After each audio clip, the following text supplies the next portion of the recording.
All right, I'll bring this meeting to order. And is there any amendment to the agenda? Yes, President Peterson, staff would like to request that we bring items 15C1 and 15D1 and 3 to take place before action. And then Okay. just also to note, sorry, I'll say it again. 15C1. 15C1 and 15D1 and 3 to present before action. And then just for the board's awareness that the auditor is working with multiple districts today, and so we'll work around when he's able to make it today for the meeting. Okay. But by the time we make it through this, chances are he'll be here. All right, I'll entertain a motion to adopt the agenda. I'll move to adopt as amended. I'll second. Thank you. Vote as follows. Trustee Hicks? Yes. Trustee Rodriguez? Yes. Trustee Forsythe? Yes. And Trustee Peterson? Yes. Thank you. Motion carries 4-0. Okay, is there any public comments? There are none. Okay, hearing no public comments, I'll entertain a motion to go to closed session. So moved. Second? Thank you. Vote as follows. Trustee Fredericks? Yes. Trustee Rodriguez? Yes. Trustee Forsythe? Yes. And Trustee Peterson? Yes. Thank you. Motion carries 4-0.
Okay, we're going to bring this regular session to order. Please stand for the Pledge of Allegiance.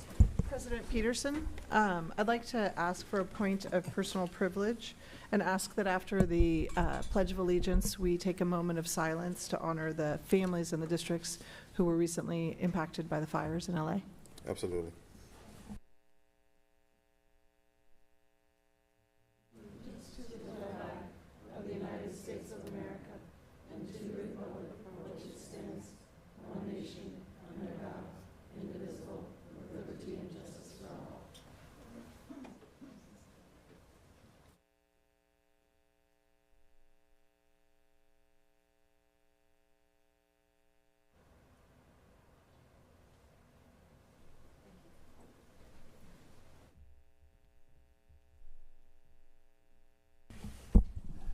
Okay, roll call. Thank you. President Calvin Peterson, Here. Vice President James Forsythe, Here. Trustee Sabrina Rodriguez, Here. Trustee Shannon Fredericks, Here. Trustee Dr. Jerry Dannenberg, Here. Superintendent Dr. Antonio Castro, Here. Student Board Member Sienna Modi, Here. Student Board Member Ria Gill, Here. and Student Board Member Yesenia Cruz. Here. Thank you.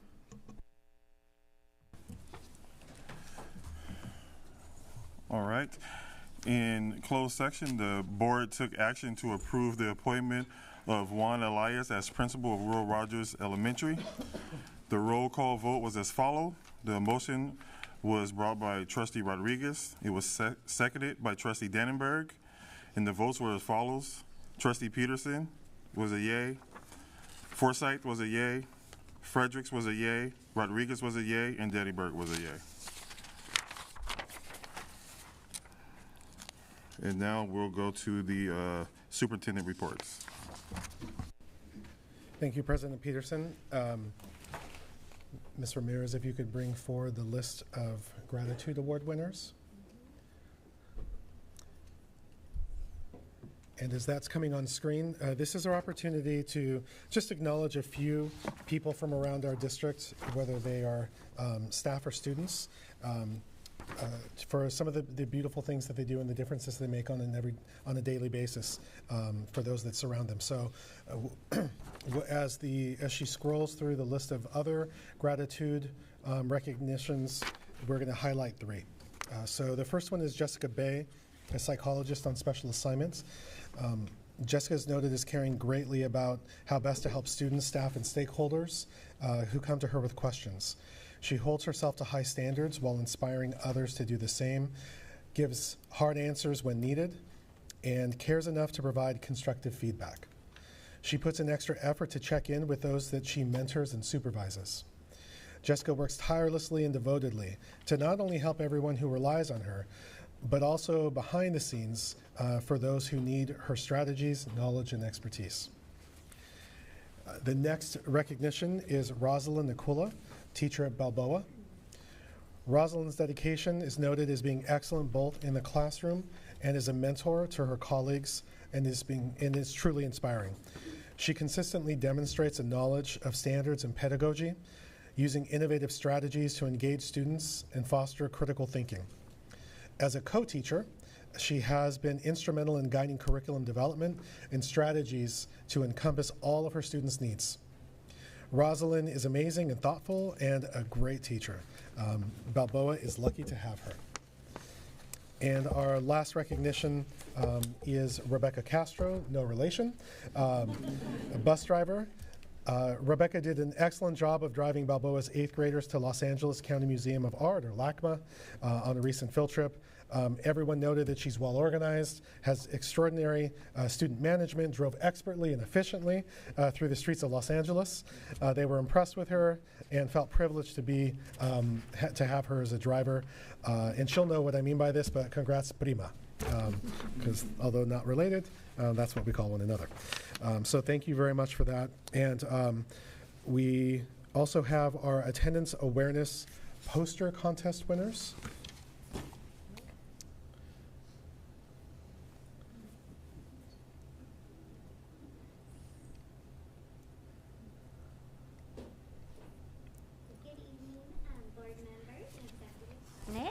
I am so excited to honor our students on behalf of the district. So they had entered, we had a district-wide attendance awareness poster contest, and the theme is it all begins with showing up, because if you show up at school, then good things will happen. And I would like to show you their artwork and present them with a certificate, and the artwork is going to be this one they get to keep and keep home. We're going to have one here at the district office, and it's also going to be displayed at their school site. So our first student, I don't think he ended up not being able to make it, but I will show you all, and that is, I think we have the slide too, is Elijah Hebert, and he is a second grader at EP Foster. So, yay!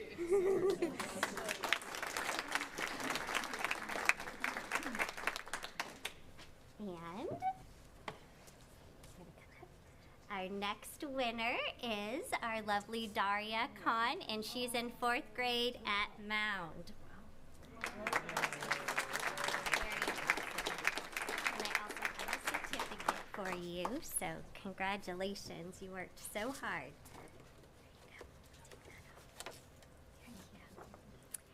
And then our final, so our first one was for TK through 2nd, and Daria's was 3rd through 5th, and our last one is for secondary. And she is a 2-time winner, Sanvi.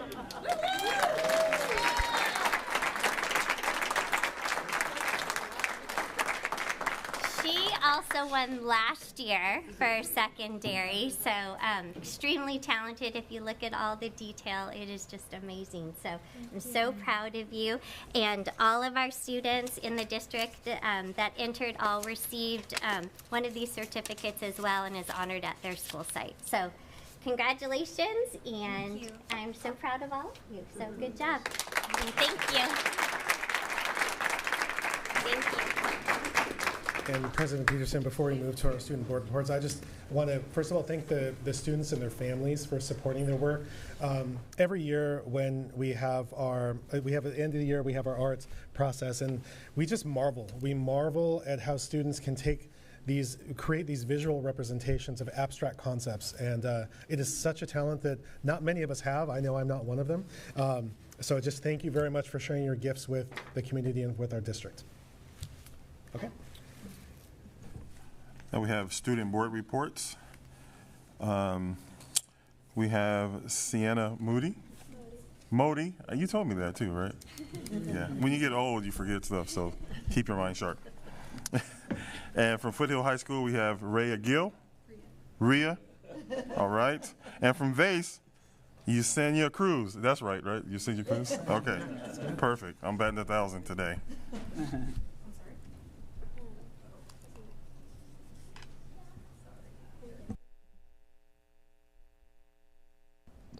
Hi, my name is Sienna Modi. I am the ASB president at El Camino High School this year, and today I'd like to share with you what we've been up to for November and December. So we had a great deal of student achievement as we wrapped up the fall semester with 12 students graduating early. Among these students, we had 2 11th grade students graduate early as well. Congratulations. The opportunity to graduate a semester or even over a year early is one of the amazing education options we have at El Camino, which these students took advantage of, as they were able to complete credits and take classes at a more accelerated pace due to the opportunities and flexibility El Camino offers through dual enrollment with Ventura College. And then here are some of our early graduates. And then next, we saw more student achievement in our students' results in their dual enrollment classes.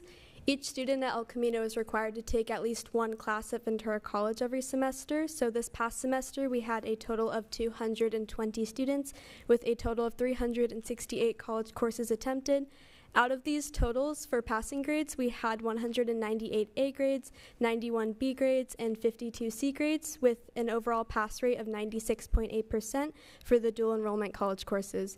Being able to take these classes and build a college transcript on top of a high school transcript is a really cool opportunity at El Camino, and the high pass rate that El Camino students have for these classes as a whole represents what our students are achieving in the classroom. Moving on to our most recent events of fall semester, we had our holiday hangout evening event on December 13th. This event took place at the Homestead Schools campus out on the grassy area and consisted of a hot chocolate bar, ornament decorating station, and a white elephant gift exchange. We also had a holiday movie going, and during this event, we also had an opportunity and area for parents to mingle over hot chocolate. This event helped build culture, climate, and community between students as well as parents. It was also held on the last day of Ventura College's finals week, so it was a fun way for students to relax, unwind, and get into the holiday spirit. The other major event we had recently was our Carnival Quad Day. This event was very well attended and students were able to participate in carnival-themed games and activities. We had booths run by leadership students for balloon animal making, face painting, darts, and ring toss, among others. I think there was also like a pin the nose on the clown. By playing these games, students were able to win tickets, which they could use to enter a raffle for various gift cards or use to claim a prize at our prize table. We also had lots of themed decorations and food, as well as carnival-themed music, so it was kind of fun to see our campus transformed into a mini carnival for the day. I think since we had a good amount of students show up and participate at this event, it allowed for a lot of student connection. During Ventura College's finals week from the 9th to the 13th of December, we set up a table in the office which had survival snacks and supplies. Students were able to grab a snack when they came in to fuel before finals. This particular week can be really stressful to students, which I can attest to, so it was really nice to have that available. Coming up, we have information nights for the 2025 to 2026 school year, and then we have a fundraiser coming up at Topper's Pizza actually tomorrow, and our next quad day, which is sports themed on the 31st of January. Thank you.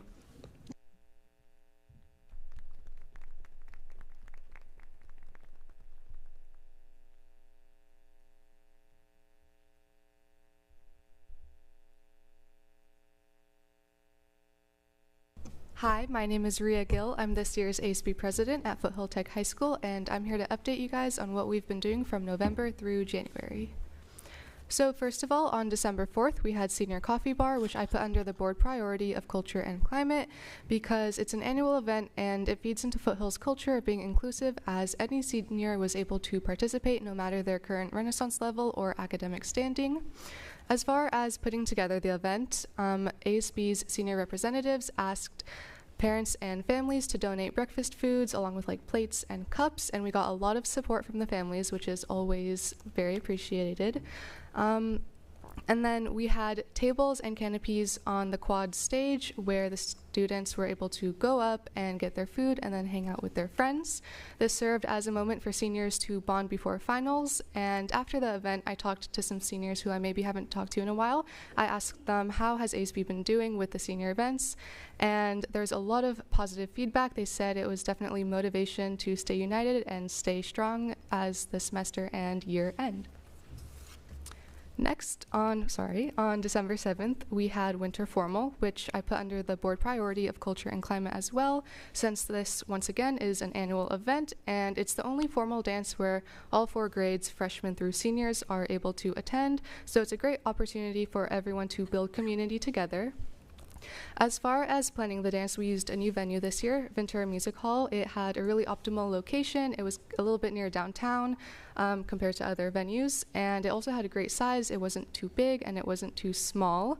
In addition to that, as far as planning the dance, we used the new venue, and then we had a game area, 2 photo booths, a dessert table, a separate seating area for anyone who wanted to get away from, you know, the loudness of the dance itself, with its own lighting. It had like booth type of table setups along with board games and card decks, and then there's also at the venue, since it normally is a concert hall, there's a bar, but we converted that into just a drink station with like soda and water, and the DJ company that we use had its workers there serving us the drinks, which was really nice, especially because normally it's just like other high school students, but it's a bit more professional when it's like someone else, so that was really nice, and overall there's a lot of positive feedback from students. The next event was Winter Week, which was December 9th through the 13th. And I put this under the board priority of culture and climate because with all of ASB's Spirit Weeks, we try to stay consistent with our commitment to giving more than we ask for. So for this week, that looked like ASB putting out a theme for each day, which was kind of the ask aspect. So the students would dress up. For example, on the slideshow, there's a picture of some girls in pajamas. That was like Monday's theme, Pajama Day. But we also partnered with the Wellness Center, which has been such a great resource for Foothill. And they had some really fun activities every day. So also on the slideshow, there's an ASB member, Nayeli, holding a chicken. We got a petting zoo one day, which was really fun. Many animals like goats, bunnies, chickens, of course. There's even a baby pig who I tried to pet, but I don't think it really liked me. But overall, this was a great week. And I also would like to mention, as a whole, the Wellness Center has been such a great asset to Foothill's community. They always have great ideas for events. They're always willing to partner, and Miss Wolf has done such a fantastic job in making it a welcoming environment in the Wellness Center. Definitely has been a net positive to Foothill's campus. And then last but not least, we had the garden work party this past Saturday on January 11th, which I put under the board priority of facilities because Foothill does have a smaller campus, which has a lot of positives because, personally, I've just experienced easier to find opportunities. A small campus environment means it's a little bit easier maybe to make friends. But sometimes this does mean that our main quad area gets busy during lunch, and other teachers, might not have their doors open for students to go in. And I know in the media center, we're not allowed to eat, inside there. So we do have the garden, but this past summer and a little bit into the year, it wasn't maintained consistently. And so with the garden work party, we were able to collaborate with many different clubs and groups. In fact, if you look at the slideshow, on the bottom left corner of the right-hand picture, it's 7 groups who came together, like ASB, the Environmental Science Department, the Wellness Center, Interact Club, and even more. So all together, we worked on cleaning up the garden, and it looks really nice now. There's seating for any students who want to go in during lunch, during break, to hang out with their friends. And also, this was a community service opportunity offered by the school, which I found to be really helpful for a lot of students, especially underclassmen who haven't found maybe a club or an outside of school extracurricular opportunity to get community service. So it was really helpful because they just got an email from Ms. Johnson and they thought, oh, it's by the school, so anyone can go. Okay, so for the overall main priority, it was definitely culture and climate. Of course, we had the holiday season, so we did a lot of holiday-themed events, and there's a lot of easier activities to plan around the holidays. And then finals, of course, which is a difficult time, but ASB helped all of the students get through it. Upcoming events, we have the Spring Renaissance Rally, Kindness Week, Air Guitar, and then the program and elective fair, which is actually going on this week and I believe into next week as well, where the students, underclassmen, and juniors are able to look at the programs and electives they're able to take next year. That's all for now. Thank you.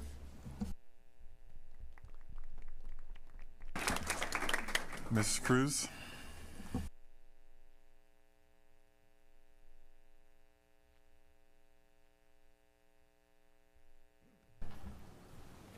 Good evening, Board President Annenberg, Board Trustees, and Superintendent Dr. Castro. My name is Yesenia Cruz.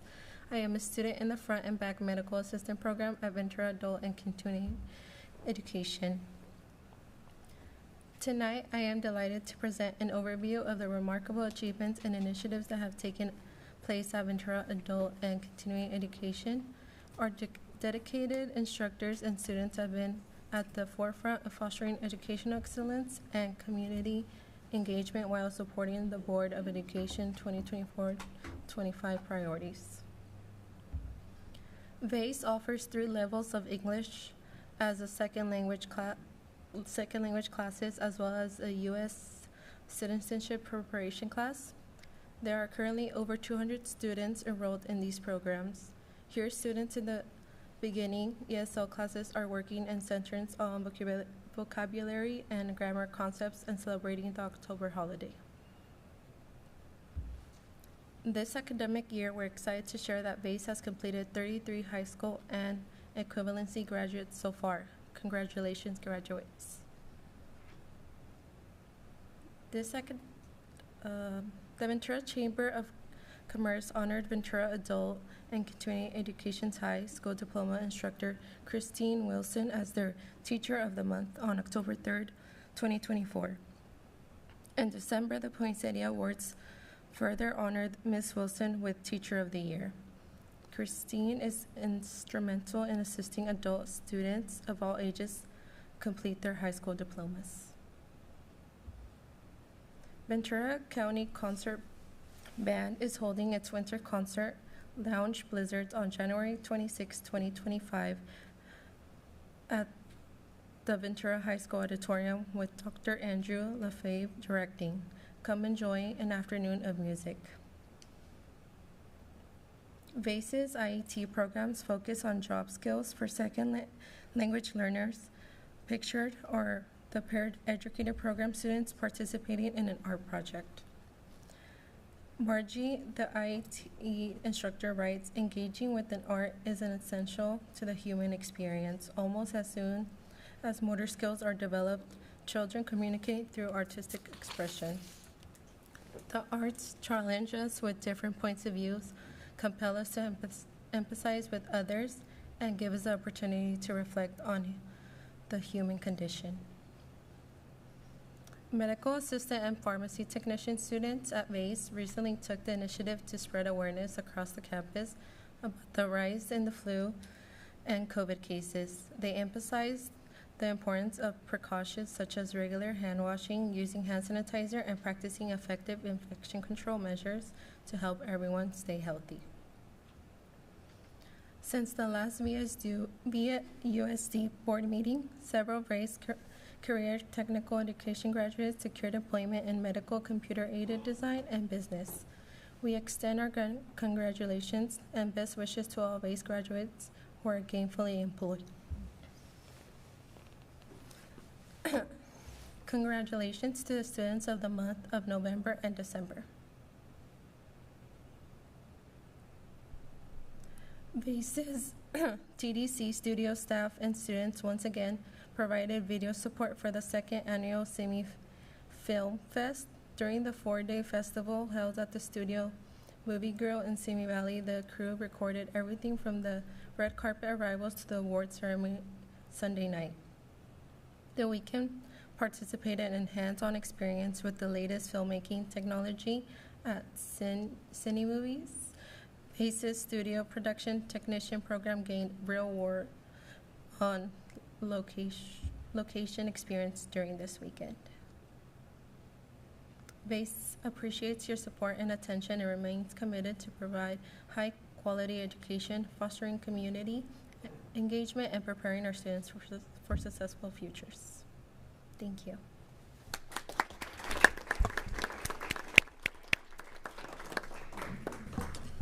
Okay, do we have any correspondence? We do not, and before we finish up with our students, I just want to thank the students for drawing attention to and also aligning your reports with the board priorities. It really means a lot to our board to show that as we've talked about, that as student leaders all the way up to leaders of the district, that we're working toward the same thing. I also wanted to take the opportunity to thank our students and staff for your resilience and flexibility, especially with the inconsistencies. We've had, threats of fire, we've had power outages, and yet we continue to be focused on learning. So thank you to our staff for continuing to support on a variety of ways, keeping our schools open, because it means a lot to make sure that we have that consistency for our students and our community. So thank you very much for everything that you do.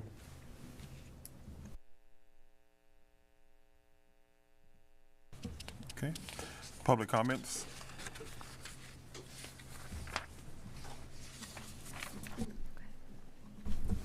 Good evening. You will have 3 minutes to speak this evening. You will have a 30-second warning, and the timer will indicate when the time is up. Before we begin, we would like to remind everyone that the governing board recognizes the impact that civility has in the effective operation of the district, including its role in creating a safe and positive school climate and enabling a focus on student well-being, learning, and achievement. The board believes that each person should be treated with dignity and respect in their interactions within the school community. The board understands that the First Amendment provides strong protection for speech. However, the board expects that all speech, expression, and action will follow the norms of civil behavior on district grounds, in district facilities, during district activities, meetings, and events, and in the use of district electronic digital systems and platforms. Please remember that this meeting is streaming live, and we do have students that attend and watch our meetings. So please keep language as respectful as possible. Please also note that the microphone at the podium has been calibrated and there is no need to touch the microphone. Just speak right into it. Thank you. So our first speaker tonight will be Alex Wolf, and you'll be followed by Russell Helmstetter.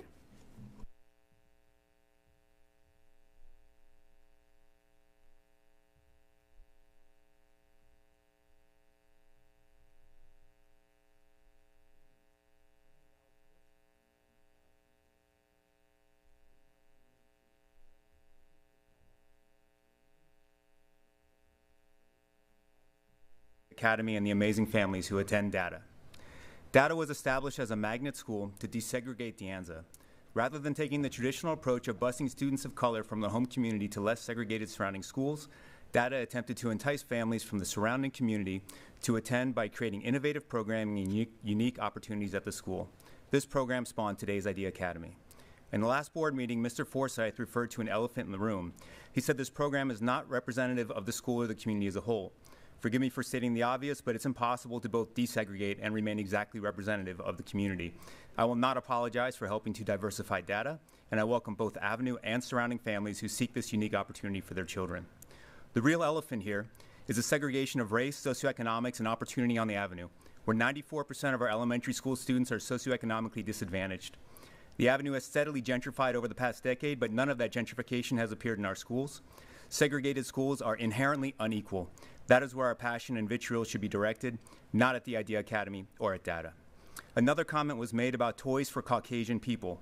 Some facts I would like you to consider in response. The Idea Academy is majority minority. There are students in the Idea Academy who participate in DLI and SPED. We are also well represented by English learners, of which I am one. There is no gate requirement, no math requirement, or any other requirement to get in. All you have to do is apply.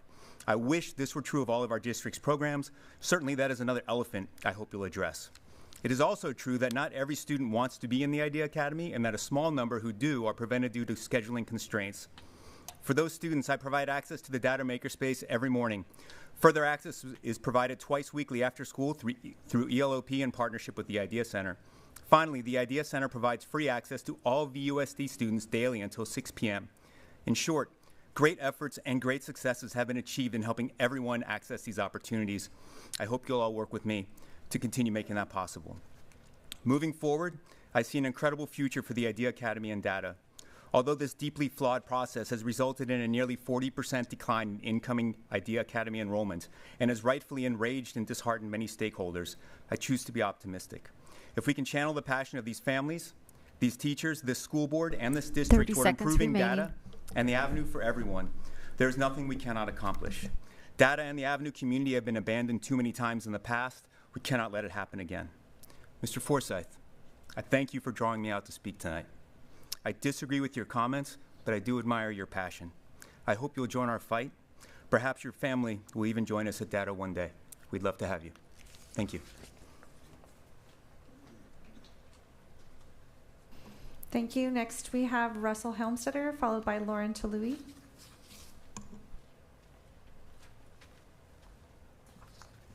Good evening. My name is Russell Helmstetter, and over the past 10 years, I've taught every level of math offered at DATA, from intervention to honors. I'm here tonight to address statements that Mr. Forsyth made about DATA and the Idea Academy. These statements indicate to me that he has been misinformed. On a Facebook post on December 19, 2024, he wrote that, quote, DATA will return to an 8-period middle school. That is not true. The School Site Council voted to keep the same schedule we have now, 6 periods and a block. Regarding the Idea Academy, he wrote, quote, many of our West Side students can't meet the math requirements. That is not true. There are no math requirements to enter the Idea Academy. He went on to write, quote, or they can't attend Wolf's Academy due to IEP, DLI, or other language barriers. That is not true. The Idea Academy has students with IEPs, students in the Spanish maintenance program, and 22% of Academy students are English learners. It is true that students cannot access the Academy due to scheduling or special education constraints, but that is true of any and every program across the district. Shifting to the last board meeting, he said, quote, if I walked into DATA and I looked over here, I'd see all these fun toys for Caucasian people, and I don't see any Latino people in here, or at least not as many. That is not true. Students of color make up 55% of the IDEA Academy. Before I address one last statement, I want to share a letter that I received from a former student last spring. She is Latina, she's from the West Side, and she was in my math intervention class. She fondly recalled the cooking lessons we did and the chess tournament we held in class. She wrote, quote, "Thank you, because your class got me through tough times and helped me understand math better so that I wouldn't fail. And now, as a high school senior about to graduate, I want you to know that I appreciate you." Please keep that letter in mind as I read this statement that Mr. Forsyth made about data from the last board meeting. Quote, "It is perceived as two schools, one for one race and one for the other.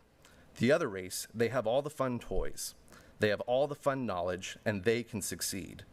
But the other part of the school, you know, you're just gonna have to continue on and go to Ventura." Now, I recognize that data is not a perfect solution to the challenges that many of our West Side families face, but I'm proud of the work that my colleagues and I have done over the last 10 years. I also recognize that we cannot solve these problems alone. So I would ask 30 seconds remaining. Instead of perpetuating a narrative of racial divide without citing any factual evidence, help us change that narrative. Support data. Work with us to give our families the opportunities that they deserve. Thank you. Thank you. Next up is Lauren Talui, and she'll be followed by Po Ching Fung.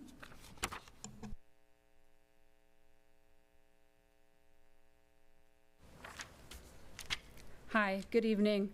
That's going to be hard to follow up because he said a lot of things really well. I'm here tonight to express my continued support for the IDEA Academy and its teachers. I have two main points. First, I want to emphasize the importance of keeping experienced teachers in our schools, not only at DATA, but across the district, in positions where they can most effectively serve our students. At the last meeting, a teacher shared that after over 20 years as a math instructor, he was being reassigned to teach a new subject to align with his credential. How does this benefit our students? Decisions like this, along with others similarly made at DATA, remain deeply concerning to me. I urge the Board of Trustees to direct district administration to explore alternative solutions that allow our talented, experienced educators to continue teaching the subjects that they excel in. If the district's focus moving forward is on credentialing alignment, so be it. But please ensure that such policies do not come at the expense of what is best for our students. Experienced educators who are passionate about their subject areas should not be removed from positions where they make the biggest impact. Second, I must address my concern and disappointment with a trustee's remarks at the December 13th board meeting. Mr. Forsyth, your comments were not only inaccurate, but also divisive and unproductive, as we've already heard. Unfortunately, it seems that this was not a momentary lapse of judgment during the meeting, as you later doubled down on your remarks with a post on social media, again offering no data to back your assertions. One of the reasons we valued as our family the IDEA Academy was its inclusivity. The program welcomes a diverse group of students. There is no requirement, as you heard, for GATE. There's no test to get in, just an application. Instead, it's open to all students who desire to learn in an innovative and project-based model that's not offered elsewhere. Rather than directing energy towards creating a problem where none exists, I would encourage you to focus on developing creative solutions to help students who, for various reasons, may have an issue joining the IDEA Academy, but those are few. Your comments on December 13th felt like an unwarranted attack on a program. 30 seconds remaining. Like an unwarranted attack on a program and its students based on claims that lacked evidence. This was disappointing and a disservice to the hardworking students who love attending and learning and being at school. Shouldn't fostering that kind of enthusiasm be the main priority? I believe that you owe the students and parents of DATA an apology for your divisive comments, particularly for framing this as an issue of race without presenting any facts. Our district needs leaders who support all students. Thank you. Your time is up. Not divisive rhetoric. Thank you. Our next speaker will be Po Ching Fung, followed by Jeremy Potts. My name is Po Chi Fung, and I'm a parent at Data. I'm here to comment on remarks that Trustee Forsythe made on December 13th regarding the Idea Academy. First off, as someone who attended a Title I elementary school and was an ESL student, Dr. Castro's comments that day about ensuring that our students' destinies are not framed by their race or income really resonated with me. What I'm not okay with is a board member who made insensitive comments that are not based on data or observations. I found one statement particularly offensive. I quote Mr. Forsythe, "If I walked into Data and I looked over here, I'd see all these fun toys for Caucasian people. And I don't see any Latino people in there, or at least not as many." Mr. Forsythe, your statement was disrespectful, inappropriate, divisive, and inaccurate.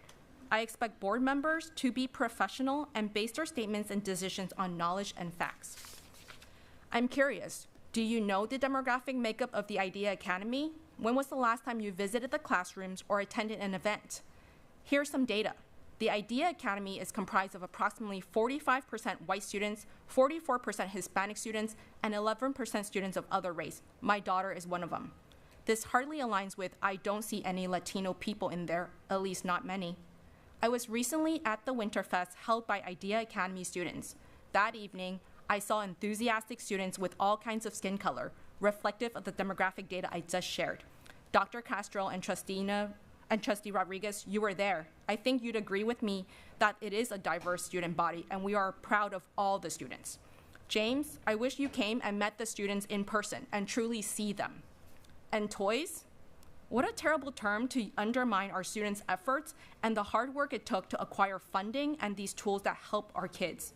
Worse, because someone who is supposed to advocate for our student is using it. The Idea Academy has been very intentional in making efforts to ensure access. There are no eligibility requirements, no math or gate requirements, just a short application. When it comes to special programs within VUSD, I say the Academy has been very proactive in removing barriers to join. Instead of using language pitting white privileged children against those who are not and creating division and animosity, board members, I urge you to focus your intellect and attention on how to better engage underserved families, how to encourage more minority students to apply and help find solutions for those with trickier schedules to attend. Data parents were and are here to advocate for a program because we believe in the value it brings for all families at VUSD. Instead of listening to our concerns, Mr. Forsythe seemed to suggest that we are here to advocate at the expense of minority students, which simply is not true and insulting. I believe Mr. Forsythe owes us an apology. Thank you. Thank you. Next up, we have Jeremy Potts, followed by our final speaker for public is Jorge De Leon. Hello. I think my teachers could have done a better job teaching me how to handwrite. My name is Jeremy Potter. I wrote really poorly. I'm very sorry. You may remember I spoke my apologies. You may remember I spoke last month about the Idea Academy and Data. I'm here to expand upon those comments. Sorry, not to expand upon those comments, but just to give you a bit of an update on what has happened since then and acknowledge change. There's 3 points I'd like to make. One is one of the big topics of conversation at the last meeting from at least public comment was VUSD and board engagement with parents. I can say I see a difference. I made comments, I got back from my house that night after a very long board meeting that you were at, and I sent an email at about 10 o'clock, 11 o'clock at night. I did not expect responses from multiple board of trustees or from the superintendent. I received that. It surprised me, and those continued the next day. They were not short, brief, or meaningless comments. They were important, they were thoughtful, and they were deliberate, and I appreciate it. So thank you. And that continued afterwards. Second, a challenge. Mr. Wolf mentioned it, and it's something that I was concerned about. I assume his numbers were accurate, but I think the process that we've gone through over the past several months as it relates to Data and the Idea Academy were incredibly problematic as to the way it was rolled out, and I think you see the results of that with the numbers of applicants to come to Data and the Idea Academy. And that's disappointing, and I hope we can work together to solve that. I think it has implications for all the students at Data and for other schools, and I'm concerned about it. But third, I love teams, And I don't mean teams as far as a bunch of people that just get together for a meeting once a week and we call it a team in the office. I mean people that deal with hard challenges, difficult situations. They may disagree. They fill gaps each other. They work together to figure things out. I will say that the week after this last board meeting, the information session for the Idea Academy at Data, I was astounded. I was worried about it. Many parents were very worried about it as well. I assume some of the teachers and administration were worried about it. But what I witnessed between Principal Ortiz's strong statement, direct statement of support for the Idea Academy, between Assistant Principal Cruz's statements, or essentially emceeing. Emceeing is not the, doesn't do it justice, 30 but she did seconds an amazing remaining. job. And then seeing the teachers working together and playing off each other, particularly with Assistant Principal Cruz, like, that is what you want to foster. I mean, it gets me excited about wanting to send my kids to Data and the Idea Academy. And I don't think that is a rare thing to see in any schools. And VUSD should be incredibly proud of it. And I hope you can expand upon it, because I am very proud to be a Data parent. Thank you. Thank you. And lastly, we have Jorge De Leon. Subject matter. As having survived the Thomas Fire about 7 years ago, we as Ventura County are in a very unique position to welcome families that are displaced. And Ventura being one of the closest cities as far as topography and quality of life, and the 78 homes that we have available right now for sale, we might have an influx of families coming to Ventura, specifically Ventura, and I would just want to bring some thought about preparing our principals to welcome those families. Maybe I made the suggestion to our school principal at Loma Vista last year, back in December, November, not specific to that scenario, but creating a welcome committee.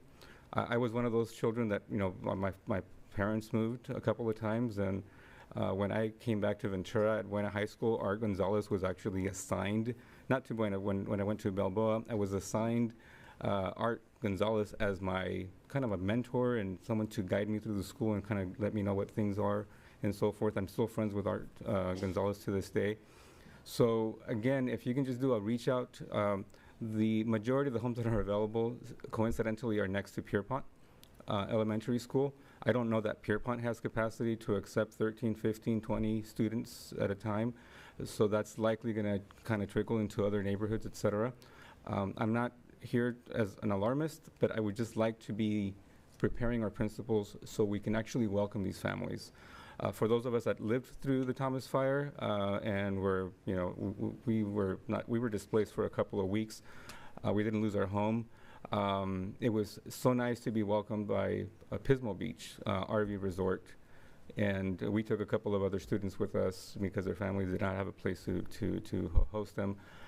So there's an opportunity for us, this Ventura Unified School District, to be a shining star in welcoming because we have lived experience. So that's just the thoughts that I wanted to share with you. And then in hopefully less than an hour, you'll see me again for a whole different subject matter. So thank you.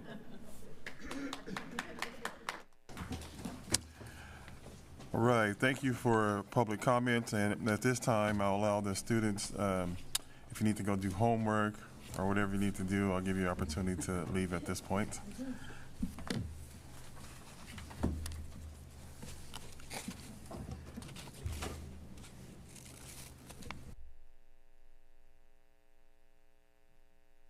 Okay, and we had an amendment to the agenda, and we're going to start with 15C1, which is the Personnel Commission's 2023-24 annual report.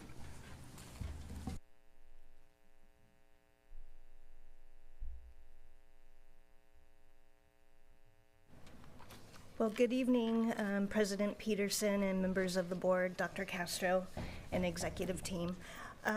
This evening, Ms. Campbell and I are excited to be presenting the Personnel Commission's annual report for the 2023-24 school year. And Ms. Stallings and Mr. Walker extend their appreciation as well. So in tonight we have a copy of our annual report, and it starts out with the table of contents, and then we highlight the district's, next slide, please, promise, our pillars, vision, mission, and principles. Oh, it's my turn. Hi, glad to see you all, and welcome to our new member. Can't believe it's been a year, but here I am again. And I'm honored to be your appointee to the Personnel Commission. The merit system is something we follow, and the fundamental purpose of the merit system and the Personnel Commission is to ensure that classified employees are selected, promoted, and retained without favoritism or prejudice and solely on the basis of merit and fitness. Not every district has this, but we are one of them that does have it, and I think it's a good thing. Personnel Commission is an independent body composed of 3 persons appointed for 3-year staggered terms with the term of 1 member expiring each year. The commission is comprised of a member appointed by the district's Board of Education, that's me, thank you very much, and a member recommended by the classified employees of the district VESPA and approved by the Board of Education. These 2 appointees in turn appoint the 3rd member as its first regular scheduled meeting in December. We just did that at the last meeting, and you'll be getting an email from me about all of this. The commission elects one of its members to serve as chairperson. It's John Walker this next year, not me. I thought it was going to be me, but it isn't, so that's good. And another of its members to serve as vice chairperson. I think that's me, for a 1-year term. Yes, it is. Yes, it is. She keeps me in line for sure. The next page shows the commissioners. They skipped us. Oh, there we are. Oh, this was me when I used to dye my hair, but COVID came. You know what happens. Hairdressers move. This is what you get, right? So I was fortunate to be employed at Ventura Unified for 21 years, 24 if you count the first 3, part-time at Adult Ed, and then went full-time at Ventura, then De Anza, and then Buena, and I really had a great time. Kathy Stallings is the appointee from VESPA. Kathy was classified office manager and all kinds of other jobs, and she just brings so much knowledge to the commission because she knows all about these positions and knows so many people, and she's very helpful. John Walker was 29 years board member, and he just knows everything about the laws and all of that, so he's a great person to have on the commission to know all the right things to do so we don't get in trouble. It's yours turn, I guess. We also like to highlight the number of classified employees that we have in the district. And so as of the end of last fiscal year, we had a total of 988 regular classified employees, so our represented employees, 27 classified management employees, 9 confidential employees, and almost 400 substitute and exempt employees. Next slide. We do like to also highlight our professional growth and education incentives, and so recent to our district was the implementation of our education incentives for classified employees, and that was through a partnership with VESPA, our Board of Education, and our Personnel Commission. And so for last fiscal year, there's a breakdown of the number of employees who are receiving the incentives.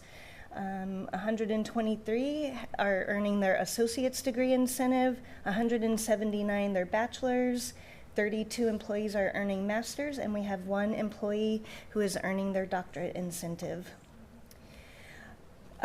Just real quick, Rose, if you don't mind, we also like to, we've done a lot of work on the classified side to create career ladders, and we are trying really hard to make available professional development opportunities to our classified employees.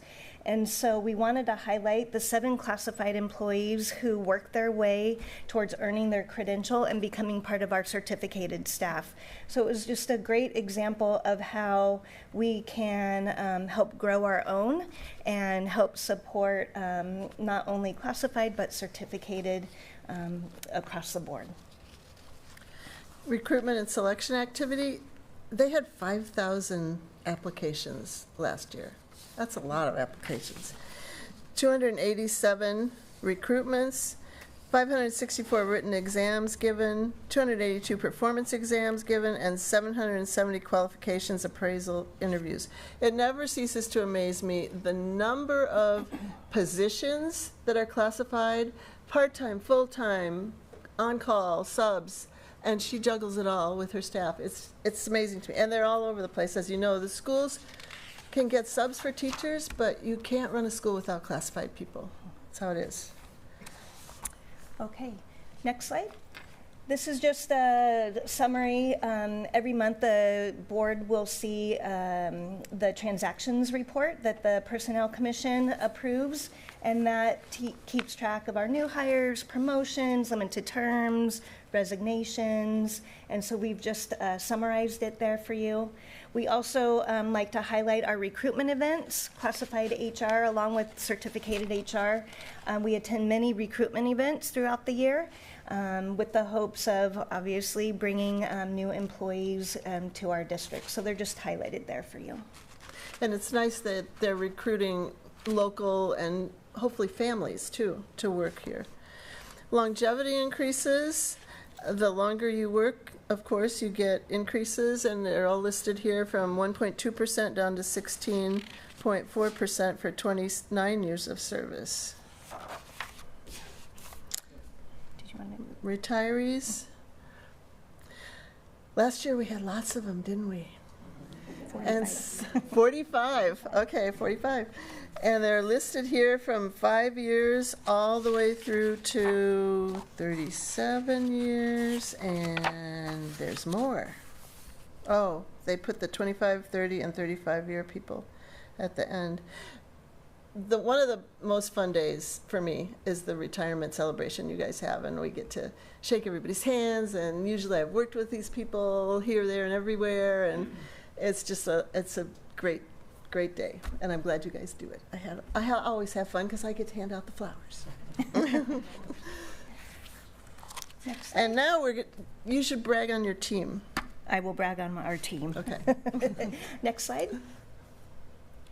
So as Ms. Campbell said earlier, we cannot do this without the classified HR team, and we can't do this without our partners, the certificated HR team. And so we just like to take the opportunity to highlight which our roles. And so I'll just start from the left and work my way over to the right. We have Katie Cogburn, who is our HR specialist, Rita Montejano, who is a retired HR technician. We have Belen Gonzalez, our HR supervisor, myself, Jackie Lopez, who was our talent acquisition specialist, and she also retired at the end of last year. We have Alex Willoughby, who's an HR specialist, and we've got Reina Murillo, who's our HR analyst confidential. And then last but not least, one more slide, just a huge, sincere thank you to everybody. We're in this all together. It takes all of us to serve our students. We can't do this without classified. We can't do this without certificated. We can't do this without everybody's support. So just thank you, everyone, for everything you do to bring success to our students and to our classified service. That's it. And thank you for the opportunity to be on the Personnel Commission. Good job. Before you go away, Anne, I just want to thank you. You know, we get, after your meetings, we get a summary from you of all the things that have happened. They're very helpful. You know, we can't attend to everything, and I feel like having you there with your experience and your attention to detail is really a huge asset to our board. And thank our VESPA partners because, you know, like everyone has said, you know, we can't do this without our amazing classified staff, and the value that they bring to every school site and every experience is so much more than just the position they hold, right? So, but thank you. Well, thank you for the opportunity to serve. Okay, the next amendment to the agenda was D1, 2023. Sorry, President Peterson, just in terms of, although we've moved the order around, just wanted to make sure that either the board had any questions or if there are any public comments for this item before we moved on to the next one.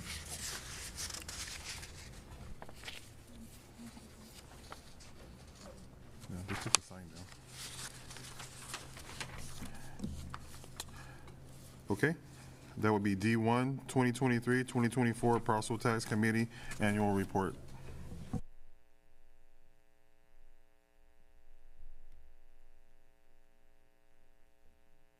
For an hour. So I know how to thank the Personnel Committee for, by the way, I'm having a little bit of,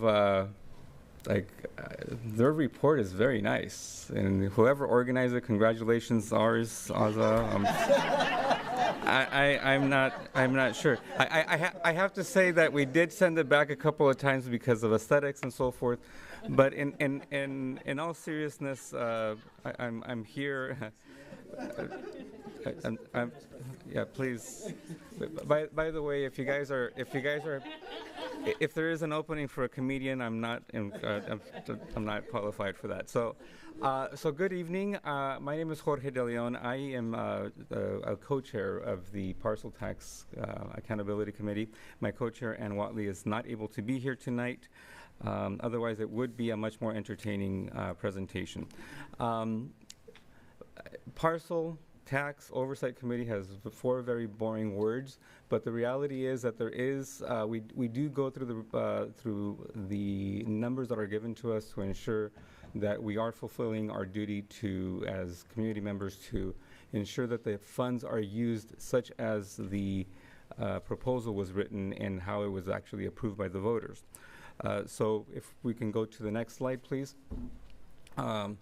Measure H, and this is, it was important for us to make sure that people understood, our community members understood what this is about. Measure H was passed in 2020 by Ventura voters, extending a yearly parse taxable assessment of $59 per parcel. And our committee is formed by yours truly, Ann Watley, Elizabeth Harris, and Ryan Schumacher. Next slide. For the 2022 and 2023, for 2020, my number's right here. Yeah, my 23-24 assessment, it was collected $2,181,555. We did have a carryover of $1,059,084, and the reason why we had this carryover is because we had, or the district had, excess funds from COVID, which were used, and therefore those funds were used. And the funds that were not used were actually used for this specific year. So we had a total revenue of $3,240,639. The total expenditures were actually $3,240,639. We scratched our heads at how can you actually spend it down to the penny or to the dollar. And in the next one of the few slides, we are going to show how it was spent. The figure here, as far as the pie shape, it just goes to show that 67% of the funds were used was what was collected for the 2022-23 assessment, and the carryover accounted for about 32%. Next slide, please. So the expenditures, again, it's broken down into 3 categories: art and music, which took the lion's share of the funds spent; technology, which accounted for a little bit over 37%. And then the cost associated with administering the program was less than 1%, or $20,000, $20,960. Next. By the way, the sandwiches were provided, they were not part of the expense. And those are the sandwiches that they feed us to spend on our meeting. So figure 3, the use of funds by school. And this is what we found very interesting, and I think that we have one more year of these funds. This is the last year, right? So unfortunately, the parcel tax was not approved by the voters, but the analysis shows how the money was spent by school. We had high schools using about 34%, elementary schools about 46%, and middle schools used only 18%. So obviously, we have more elementary schools than we do middle schools, but I think if we have this in the future, I think there should be a little bit more of engagement of the middle schools to be able to use this fund a little bit more equitable. But the funds were used, and they were used according to the law. Next, please. So this is where the breakdown of the funds being used.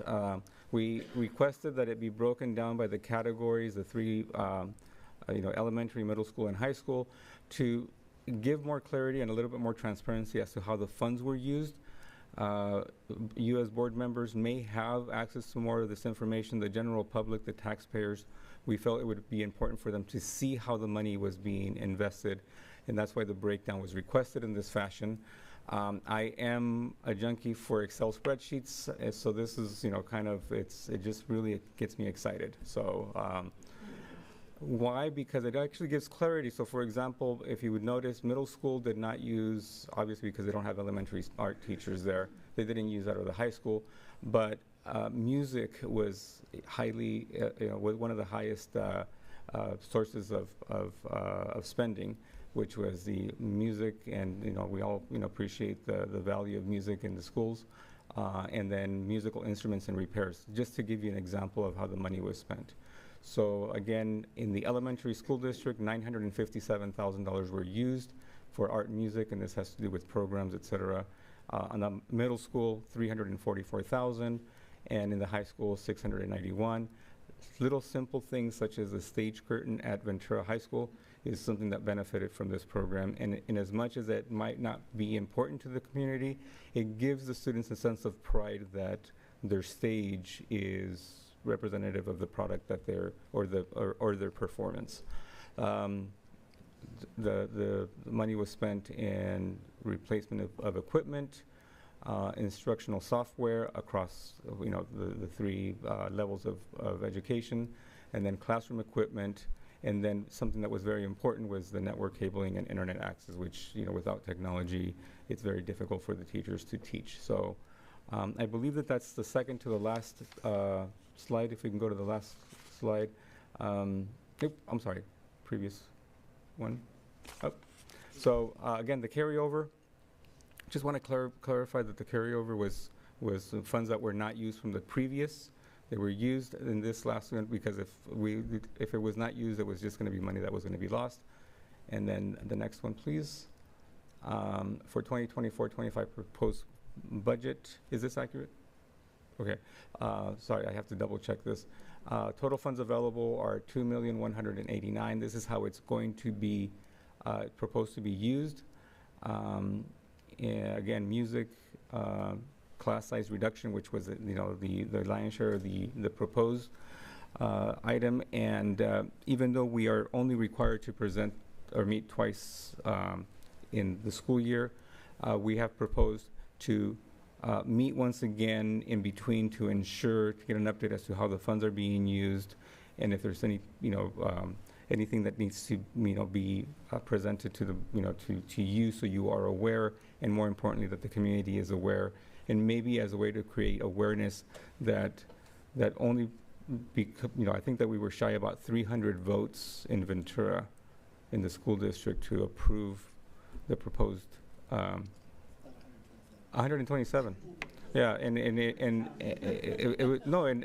thing is that it's just for such a small number of voters that did not approve it, the students are not going to benefit from this. So the reason that we want to present a little bit more often is that if the school district decides to make another proposal to the voters, that at least they are informed about the benefits to the students. So, and I think that ends my boring report.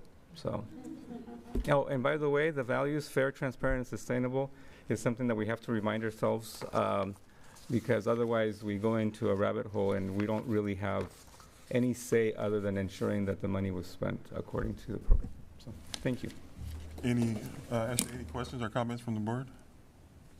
I would just like to thank Mr. DeLone and the committee for all their work. It's tedious to get this done, but it's greatly appreciated by myself and the rest of the board and the community. Thank you. I would add, thank you for allowing me to sit into your last session. It was very informative, and I learned so much. Thank you. It was my pleasure. Yeah, thank you, Jorge. And I'm sorry that Ann wasn't able to be here. I think you know, the advocacy that parents bring to that position is so important, right? That for the community to know that you are holding us accountable for how we spend those dollars, that we do take seriously that responsibility and you take it seriously. So thank you for your commitment. No, thank you so much. Thank you for putting, you know, this report together. Thank you for your involvement and the committee as well. I know it's a lot of work and sometimes it's thankless, but we're thanking you now. So thank you so much. Thank you. And thank you for the levity when providing a report with a lot of numbers. I think people really appreciate that. So thank you. Yeah, we got cookies. Okay. Thank you. Okay, our next section is going to be the surplus property update.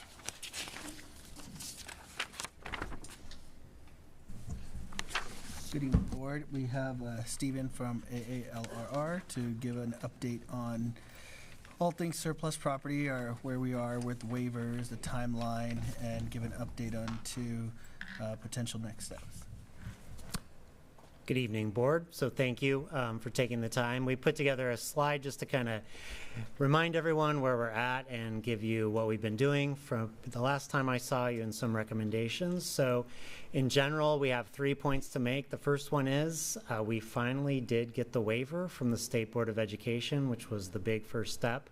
I'll go over and kind of remind you what that means. So that's important, but that in generally means that we're allowed to use the request for proposal process to start the process of exploring options with some of our surplus property procedures. So we'll talk about that, what that means, what it looks like, our recommendation, and then give you a proposed timeline for how we think is best to handle this, and then leave it up to the board. But I want to remember and remind everyone, as we always do, the board has not been committed to do anything. At this point, we're not bound to do anything with these properties, with the process, the waiver, everything we've done up to this point just allows us to explore options. So there's nothing obligated to do with any of these properties.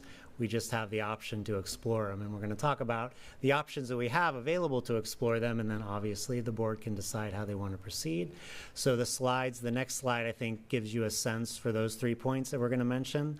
The next slide just reminds you of the properties that have been declared surplus by the board at this point. So we've listed them. I think there's 5. If you go to the next slide, there are 5. So those are the 5 properties that have been declared surplus. Again, that just means that we have the option to explore what we want to do with them, specifically if we want to pursue leasing or selling them. So just to give you a sense, these are the properties. And then we've also in these next slides provided some pictures just to give you a sense for what they mean. The first 2 properties that we have up here, we've highlighted this just to give you the idea that these properties are currently vacant. So the district is not using them. So they're not going to impede or take anything away from the district's operations. The next set of sites is the Washington site. As you know, this is the former Washington school site. It is currently looking like this, and it is also being declared surplus. We'll talk a little bit about the details on that specific property as we go. The service center site, which is right next to us, is here. It's here. It's actually here. Okay, we're in it. We're in it right now. Okay, so that's it right there. And then the last one, I believe, is the Avenue site. So just to give you a sense for those are the properties. So going on to the next slide, with these properties, we got the waiver approved. And what that generally means is the state says, okay, district, you can use what we call the request for proposal process. So not to bore you with the details, but the law generally requires school districts, whenever they want to sell or lease property, they have to go through what we call the competitive bidding process, meaning you just have to make it available to the public, and then you're obligated under the law to award it to the highest proposal. So no matter what they propose to do with the property, districts don't have a choice. You got to give it to the person who's giving you the most money. The request for proposal process allows you to use. We have a question real quick. I'm sorry. And then I'll jump in when Okay. I just wanted to get your attention. Oh, okay. Okay, and I will slow down, so please interrupt me.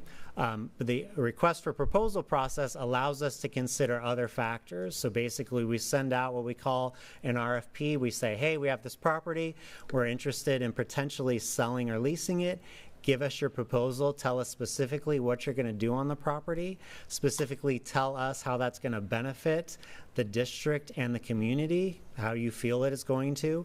They send us what we call proposals, and then we can review it, and then we have the freedom to consider all those factors. So if someone proposes something that has a really high price, but the use is something that we frankly don't want to see in our community, the district has the ability to reject that proposal and maybe go with someone who's offering a little bit less, but provides some kind of benefit to the community. And again, that gives us the freedom to do that. Without this proposal process, we couldn't do that. We'd have to sell or lease to the highest proposal. So that's the benefit of that waiver process. If I may, I'll jump in here. So I wanted to ask, in this process, we've focused a lot about the waiver allowing us that flexibility. And one of the things that I didn't fully understand was that it also removed us from the sort of traditional disposition pecking order, I would call it, right, of public assets, where we have to offer it to other agencies. And I realize this ship has sailed, so that's okay. But I guess my question is there anything in this process that prevents, say, if the city of Ventura wanted to buy a property to create a park, there's nothing in this process that would prevent them from doing that, correct? That's exactly right. So yes. So again, if you want me to get into the details, I can, but that initial process requires us first to offer it to certain entities, certain public entities, saying this property is available. If they show an interest, we have to negotiate with them before we can go through the process. This process opens it up. So anybody, the city, the state, anybody, I could submit a proposal saying I want to buy the property, and we consider them all together. So the city, any county, the state can make an offer, and we consider that in the pot with everybody else. So that is a good point to bring up, to remind everybody that anyone can.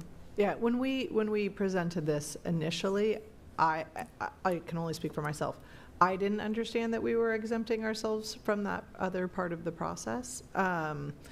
We talked a lot about it allowing us to look at more than price, but we didn't talk as much about that exemption from that other kind of, I don't know what you would call offering process. But for the people who have questions about that, it doesn't prevent them from participating at this point.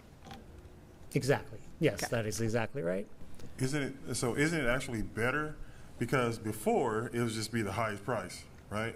So now, if someone wouldn't just get bidded out, if we thought it was something that was valuable for the community and someone said like a park or something, we can say, okay, we want to take that one. Before, it was out of our hands. No. So we can. So before, it would have been offered initially to other public agencies, and then if none of them. They would have been in third place. Then after that, it would have gone to the highest bidder, right? Yes. So. But what I'm saying is this allows us to use if we want to sell it for a certain price and what they want to do with it. I think this would just allow the flexibility of looking all offers, whether it's from the state, city, county, all at the same time, instead of giving preferential treatment to one, not even to the highest bidder, like giving preferential treatment to, say, the city or the county first before you open it up to potentially the bidding process, where then you have to offer it to the highest bidder. So this would just allow us to accept everyone's proposals and weigh them accordingly. Thank you. Yeah, and I'll just add too, once we get to the RFP process, that values portion that you talked about there is reflective in the RFP process. Yes, and that is true. So we can, to that point, we can, if someone makes a proposal that's not the highest bidder, but we really like the development, whoever it's from, it can be the city, the county, it could be somebody off the street. The board has the ability to say, I like that proposal better, even though the price is lower than the other one. Or you can go with the highest price. So it's totally up to you. It's totally a free process, and you accept all comers, and you can consider them. And we will talk about that process that we're recommending, but this just shows you what the state said we have to do. So it allows us to use that request proposal process. However, it does say that we have a timeline of the end of the year. So that's December 30th of this year. So that means that we have to have an agreement signed by that date. Otherwise, our waiver for the RFP process expires, meaning we can't use that request for proposal process after that timeline. Now, we can go back to the state and ask for an extension, and the state is required to grant those extensions, but as you probably know, the state was very slow on giving us this waiver, and they've been slow on granting those extensions too, but we'll talk about what that kind of looks like. May I ask a clarifying question? Yes. Is that timeline for all 5 of the properties? Yes. Thank you.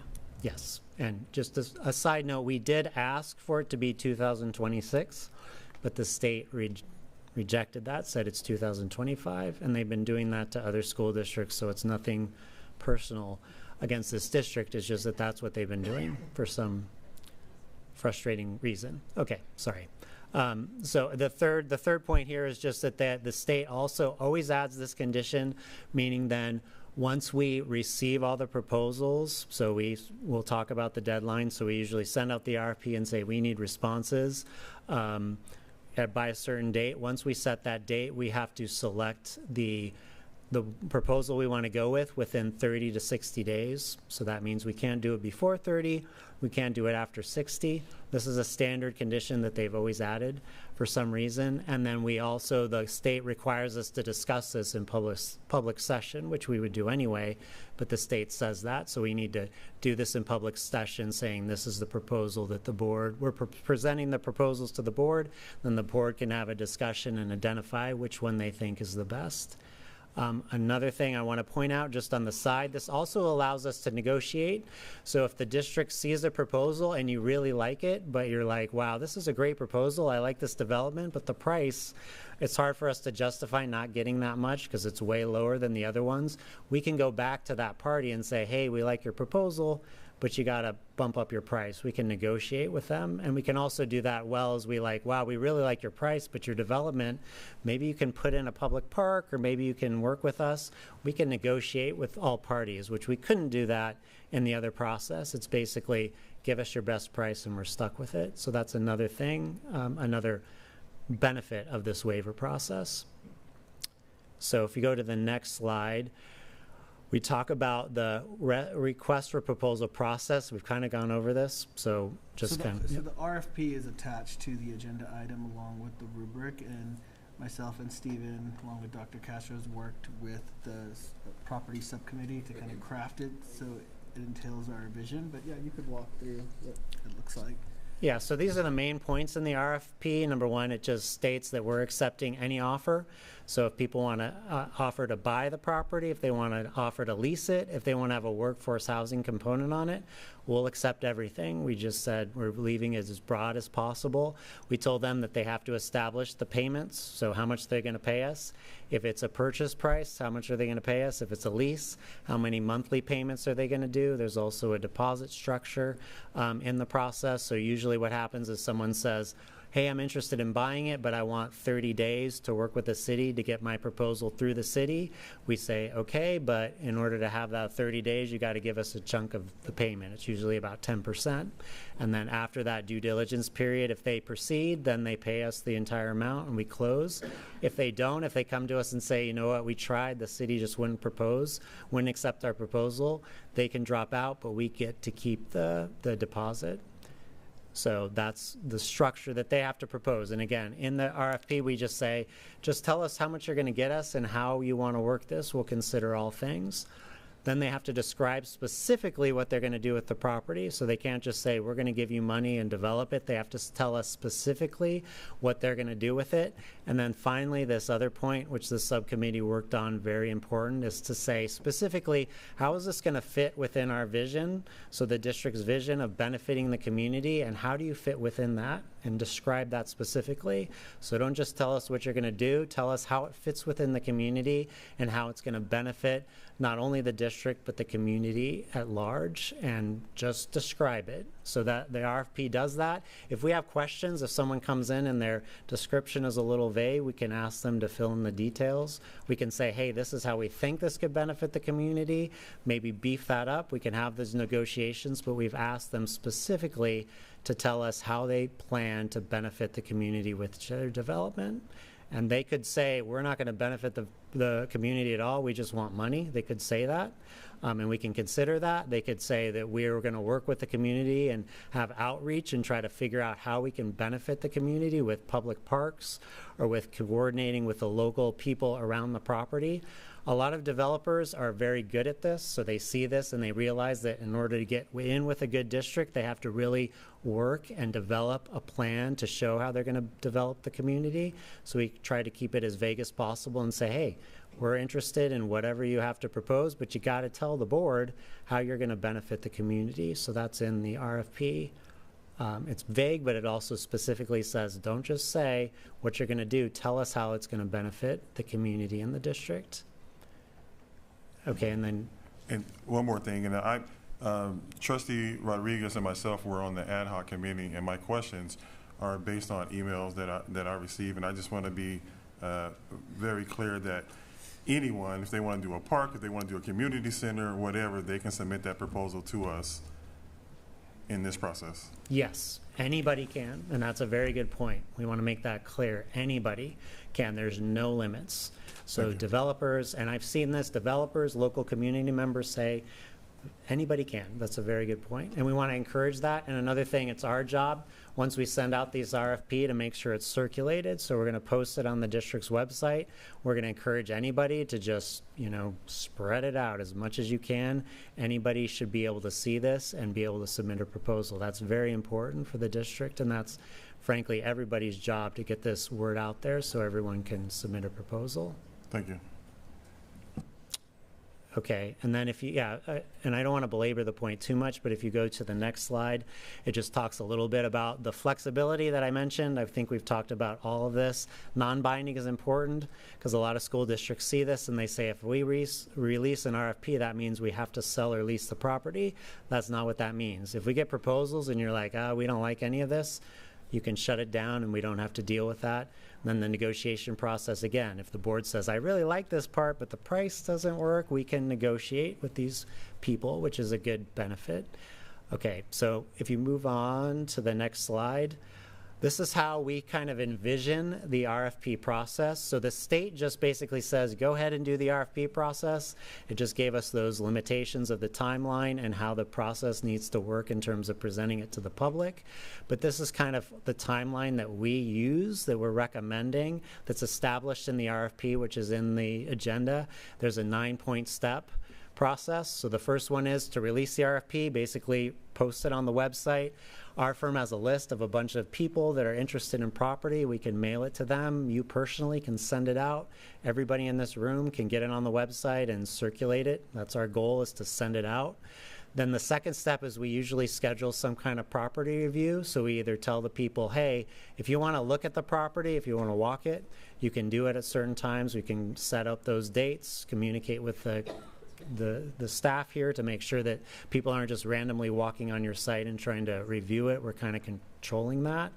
The third step is to have a question period. So we say, if you have any questions about the RFP, public, if anything is unclear or if you just want more guidelines, they can email us questions. And then what we do, which is I believe the fourth step, is we get all those questions and then we answer them and we post them on the website so everyone can see them. So that doesn't mean that some developer comes in and starts asking us questions and they're getting information, insider information that not everyone else is getting. We post it on the website so everybody can see it. So it's an open process. Sometimes you get a lot of questions about the property or the process. We answer all those questions, but we make sure that they're posted. And then the fifth step is you have a deadline in the RFP. So you say, okay, by this time, you got to submit proposals to us. We need it by a certain time. And that's, we have dates, and then we're going to talk about the dates that we're recommending in a second, but you have to have that deadline. Essentially, everyone has to turn in their proposal by a certain time. Then if you go to the next slide, the sixth step is what we have is we get all these proposals, and then we establish a team. So it's people that review all the RFPs, kind of organize them so they're not having to present everything to the board. We kind of get an organization, look at them, look at the specific things that we've asked for, and try to summarize them and analyze them and frankly rank them, because 9 times out of 10, a lot of times you'll get proposals that are just clearly ridiculous. So we see this where someone says, I want to build a high-rise building on this site and I want to pay you $1,000. And that's obviously not going to be something that the board wants to waste their time considering. So a lot of those proposals will just kind of go by the wayside. We can kind of funnel them and say, okay, here's the good ones that we think are good based on this assessment team. So this can be multiple people or just kind of going through that. That's where the negotiation can come happen, which is the 7th point. So if we see something we think, we really think the board's going to like this, but this price is not good, we can go back to them and say, sharpen your pencils. If they're not clear about their proposal, but it sounds like it really might benefit the community, we can go back to them and say, this sounds like the community will really benefit from this, but your RFP is not very clear. Can you provide more information? We can negotiate with them through that time to kind of get them to give us their best proposal that we think will provide the best benefit. And then you move on to the 8th step is when we present this to the board. We say, okay, here are all the proposals we got. Here's kind of how we rank them. This is our recommendation. And then the board, we do this in open session, so you'd have all the information in front of you. You can make a decision based on that. So we try to organize it, make sure that we've got the best proposal for you. So we can tell you that this is the best deal we can get. This is the best price we can get from these individuals. This is the most they're willing to do. This is the only thing that they're willing to do. Present it to you, and then the board can make a decision as to which one we want to award to. And then once that decision's made, that's when we go back to that winning proposal and we give them an agreement. We say, okay, based on your terms, these are the terms that the board approved. Here's the agreement that establishes all the details. And then we essentially open escrow, which is starting that process. And again, the process is usually in a sale or a lease, so they'll sign it. They'll say, I want a due diligence period. This is my development, but I want 30 days, 60 days to work with the city to make sure that I can get my proposal approved. I want to, do some investigations on the property to make sure that it fits with my proposal. And for that time frame that we allow them to do that, they have to give us a deposit. If after that proposal they say, okay, we're ready to rock and roll based on what the district approved, then they have to pay us and we essentially go through the process. If they're like, oh, we couldn't get the proposal, or some things change, sometimes the economy changes and they're like, oh, we really can't pay that much, then they drop out, but we get to keep that chunk of change, that deposit, just for the time to go through this process. And then we can go back and decide if we want to explore another proposal or what we want to do. But that's kind of the 9 steps that we envision, that's kind of envisioned and established in the RFP that we've drafted for your consideration. But that's the step process that is established in that RFP. So I need to slow down a little bit. Is there any questions, comments, concerns? Because we will talk. The next slide will kind of go into how we envision this, because to your point, this is all the properties are subject and are available for this RFP process, but we looked at it and we said some of these properties are a little more complicated than the other ones. So our recommendation is to start with those properties that are currently not being used by the district. Well, the reason why, because at a previous board meeting, the board, we had consensus to, once the waiver got approved, to put out the RFP for the Sutton and Jewett estates. Those are the 2 properties Stephen is referring to. But, now that the waiver is approved, we worked with the property subcommittee to kind of curtail that RFP to meet the district's needs along with the rubric. We wanted to bring, and we have a new trustee, and so we wanted to bring it back to make sure that we still have consensus, that we are able to go out and put the RFP out, because Stephen in the next steps is going to talk about the timeline, and it'll be cutting it close. Yeah, and before we move on, given that we do have a new board, everything that's Dr. Mirza shared is accurate. The kind of getting the cart before the horse, as Stephen goes through the next steps on the timeline of course can change, but the thing to remember is that we're toe dipping. The vision of the previous board was that we toe dip in those areas of properties with less complication, and we learn along the way. So although the timelines are placed here because these are our best guess with what we know now, we're going to be learning along the way. So it doesn't mean we have to wait. We can always come back to the board at any point throughout this process and say, do we feel like the RFP still fits? We can still start to shift and address those RFP and the processes that we've used for the next round of properties as well. So again, getting a little bit ahead of ourselves, but just wanted to make sure that that's the reasoning and the logic that went into going forward with the other two. And if any board member needs clarification while he's talking, feel free to ask, but we're probably going to have questions for you at the end of the presentation is what we normally do, and then we'll go into public comment because we do have. Okay, great. Yeah, so the next slide kind of goes through that idea. So these are the sites that we're recommending, or the 2 sites that we would start with. And then based on that 9-point process, these are kind of the dates that we've come up with based on our experience and what we think would work. So we are ready with the RFP to release it. We put January 20th, which is Monday, so it gives us time to kind of fill in, just make sure everything's cleaned up. Also, you have to print it out because what we do is we mail it to developers that are generally interested in property, and we also post it on the district's website, and then we make sure it's available for people. If you want to, hand it out, if you just want to send it through emails, that's how you can do it. So that would be January 20th, which is Monday.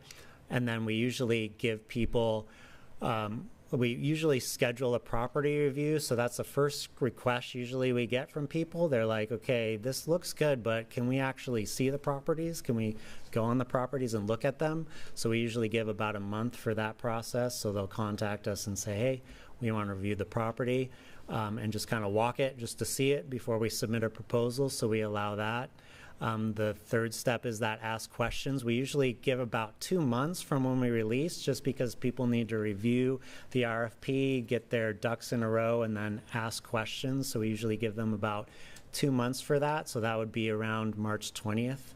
If you're taking the January 20th start date, 2 months is about enough time for people to kind of get their heads around the RFP and ask questions, because we do want to encourage people to ask questions about anything, about the RFP, about the property, about anything. And then if you go to the next slide, we usually give ourselves, it usually doesn't take that long to respond to those questions, because a lot of questions are the same, and a lot of the questions can be easily answered by saying, look at the RFP, or it's up to you, because we usually want to maintain that flexibility. And then we post that again on the district's website, so everyone gets that information about what our responses are. And then the 5th step is the actual deadline. So when the RFP responses need to be submitted. And again, these are just ideas. We think about a month after our answers are posted, which would put us at April 28th. I think that was one day after because it landed on a Sunday. And so that would be that's the drop dead deadline of everyone submitting their responses. Now, sometimes we've done this. People ask questions and said, we need more time, right? There's just not enough time. We have questions about the property. Some people actually start communicating with the city and saying, hey, what development would work here? And they come back to us and say, you know what, we need more time. And if we get a lot of those requests, we can extend that deadline at any point. We can just send out a thing saying, hey, everybody, you have an extra week or 2 to respond if we feel that that's necessary. But usually this time frame usually works out because you usually have people that are already thinking about these properties. They've already been able to walk it. They've already answered questions. And so usually this is a good time. But as you see, it sounds like we're just starting the year, but we're getting the responses in the end of April. So we are kind of pushing the timeline. So if you go to the next slide, I think that's when we do the assessment. So we get all the proposals. Usually it's a lot of proposals, but we usually can move through that process with the district team to kind of review it. And again, the idea is to kind of drill down, say, okay, these are the proposals that we think are good, that we think that the board would want to consider. Some of them, if the prices are off, or if it's a development that's going to actually harm the community, we can throw those away. Or sometimes people don't even fill out the proposals correctly or don't give us all the information. It's a sign that they don't know what they're doing, so we can kind of not waste the board's time with those proposals, but we can assess them. Usually that takes about 2 weeks because we get the group together. the team to review them. It doesn't take that long, and then we give ourselves another 2 weeks to do those negotiations. So if we look at a bunch of proposals and we say, these ones look good, but we always go back and say, let's get them to sharpen their pencils, tell them, hey, we like your proposal, but the board's going to look at this price and not be too happy, so can you give us a few extra bucks, or can you clear these things up, or this idea of a park sounds good, maybe you want to expand it a little bit to give a really good benefit to the community. Whatever the negotiations are, we like to give ourselves about 2 weeks. Sometimes that bleeds in a little bit longer, but we're trying to move this process along, so that gets us to the end of May. And then if you go to the next slide, then we would present those findings to the board. I base that June 10th deadline, I think, on the board's schedule. I hope that's right. So that would be in mid-June to present everything to the board. And then, again, this is just, we present it to the board might look at it and say, yeah, we like this proposal. You might say, we like this proposal, go for it. You might say, yeah, we really like these two. Can you go back and nibble on those guys or get more clarity? We can do that. That happens a lot, obviously, and a lot of times where the board's just like torn because they really like two proposals. We can go back. This is not set in stone. You have to make a decision on that deadline. It's just when we present it to you as the board, and then once the board says, okay, we like this proposal, we like these terms, then we go to that winning quote-unquote proposal and we start the process by getting them to enter into an agreement.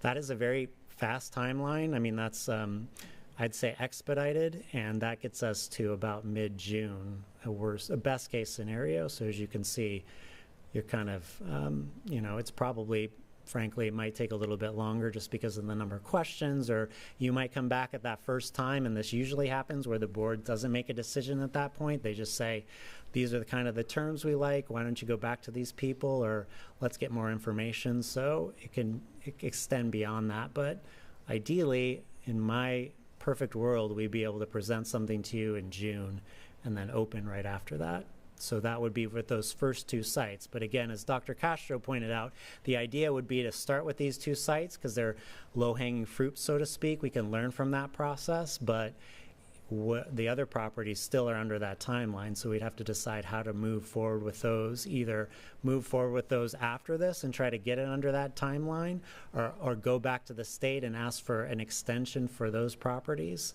or decide that you don't want to pursue those properties, whatever the board's pleasure wants to do. But everything's kind of connected to these two properties to get them out so we can get experience and get an idea for what's out there, what people are proposing.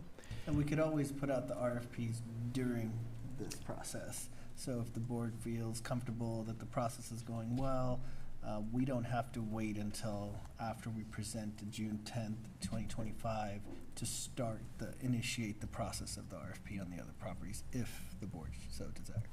Yes, that is very true. We can do it at any point. So that's true. The timeline doesn't matter. It's the end point. And again, the end point is the signing of the agreement. So that's has to be done by December 30th. It doesn't have to be. We would just have to go back to the state for an extension, which we can do. But as you know, the state is very slow. So we would try to go back to the state as soon as we can.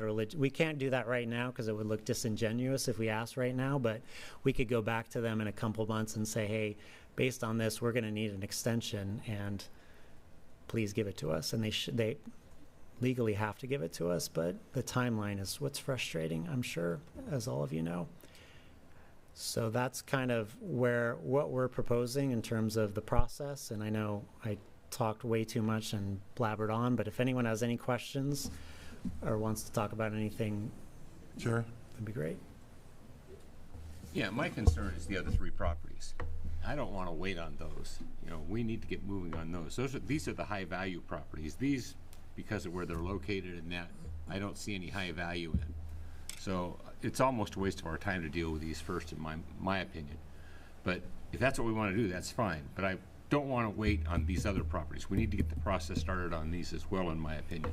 Yeah, I would leave that up to the board's decision. Yeah, I can just share one point of information. So, for example, the Washington School, One of the reasons that even if we wanted to, we need to delay at least some time because the State Historical Resource Commission, their next meeting on that property isn't until February 6th and 7th. And as the board knows, we have an existing pending board item on the Washington School. So over the next couple of months, the board will be taking in the feedback from the State Historical Resource Commission. On the other two properties, as I said before, I think that the thinking of the previous board was toe dip on, just as you said, the easier properties, try on the processes because we're learning a lot along the way.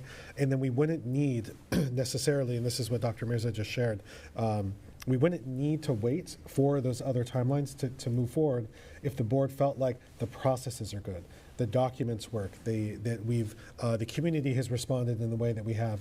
Perhaps, just as Stephen was talking about, we've refined the list that we send out the initial RFP. So there's a lot of information, but I do want to again state we aren't required to wait for those timelines. These are just some example timelines.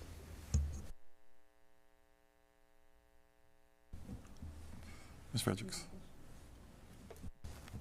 So I was just wondering, the two properties, the Jewett Estate and the Sudden Estate, am I correct that they're sort of landlocked, like they don't have street access and things like that? Is that correct? One of them is. Oh, one of them is does. landlocked. The other one has potential opportunity for development. Okay. Potential. So I mean, I'm just sort of curious, like, what type of proposals do we think we're going to get on those? From the landlocked property that's all agriculture all around it, I mean, I'm truly just guessing. Yeah, we don't know. That's why we opened it up, because someone might be more creative than we thought, and then. So first, I just want to address Dr. Dannenberg's concern. I feel like we have never been through this process, and I mean, the district hasn't even been through this process in your 20 years with us. So I feel like there's a lot to learn. Also, we know that these two properties are unlikely to generate significant community concerns around their potential disposition. And so we can exercise the muscle of how do we engage with the community around this before we tackle two projects that we know will generate a lot of community comments and concerns. So in my mind, I'm already thinking like we'll be looking at 2026, right? But if we can get it done, fine. I want to do this process well and do it thoughtfully. And I to that end, I want to just thank Dr. Mirza and Mr. McLaughlin, because I really think the RFP documents are really strong. I think they represent our values and what we're trying to achieve in this process. Like clearly we want to raise money for the district for our core value of teaching kids, but at the same time recognizing that what we do impacts the community, and that's reflected in these documents, and it's reflected in the language and in the rubric. If you've had a chance to look at that, like we're not just talking about highest bidder. We are talking about doing things that benefit the community, and so I appreciate that, and I think the process is good. I was curious about the questions. What types of can people who are not in the process submit questions? Like, if a community member, say, has a question about a property, can they submit a question, or is that only to people who are participating in the RFPs? We leave it open to everybody. So yeah, because we don't say you have to submit a proposal or you have to commit to submit one. Anyone can submit questions. Your first question is very good also, because it is strange when I've done this with other districts, like what kind of questions you get. Sometimes you get a lot of people just prodding the district to say, hey, like, what do you really want? And those questions were just kind of like, we said it in the RFP, read that. It's very strange, the questions you get. But we leave it open to anybody, and they can ask leading questions. A lot of developers try to get some insider information, and we just say, read the RFP, give us your best proposal, give us as much money as you can. So that's what we try to do. We did this when we put out the RFP for the bond consultant team, and really what happens is we create a FAQ page, and so for everyone that asks the question, we just post the question and answer on the district's, well, at that time it was a Measure E specifically for the RFP for the bond consultant team, and so that way anyone could click and say recently asked questions and answers. And so, it would be for everyone. My next question is really about communication, because I'm thinking if I'm a neighbor that lives in that development next to the Jewett estate, right? That's the one that's by housing. I always get them backwards. But anyway, the one that's below Kimball Park, are we going to do any outreach like postcards or anything to let people know that we're opening this process? So that's my second question. My third question is, this is not on our agenda as an action item. And is that, so we're officially opening an RFP, but it's not an action? Stephen, is there any necessary to bring this back for action? No, because that goes to the other point. Like, again, the RFP is not committing us to anything, so it's not. And this is an important point, and you all understand this, but I feel like I need to say it because other districts get confused.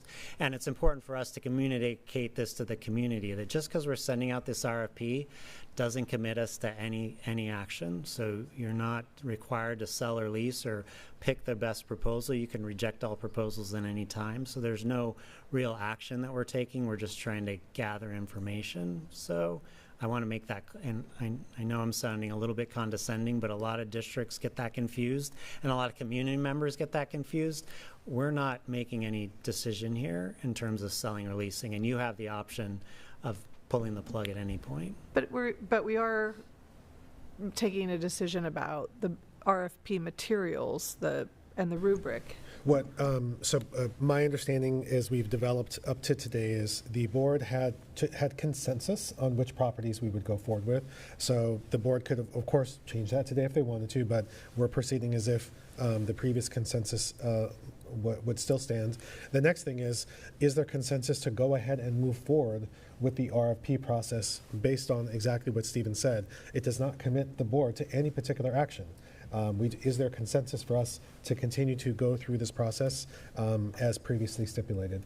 And since I'm talking, I do want to take a moment to address the other portion of Dr. Dannenberg's question about like the ESC. The ESC is a really complicated property, and part of the when that goes forward, or if it goes forward, it does also include the necessity of relocating our current operations, or depending upon what that RFP process, if somebody wanted to build us a new building, what that process would look like. So there are different factors to be considered with each of the 3 subsequent properties, and I didn't have a chance to share that the ESC, although the 3 remaining properties are all complex in their own right, the ESC operationally is the most complex property that we will be addressing.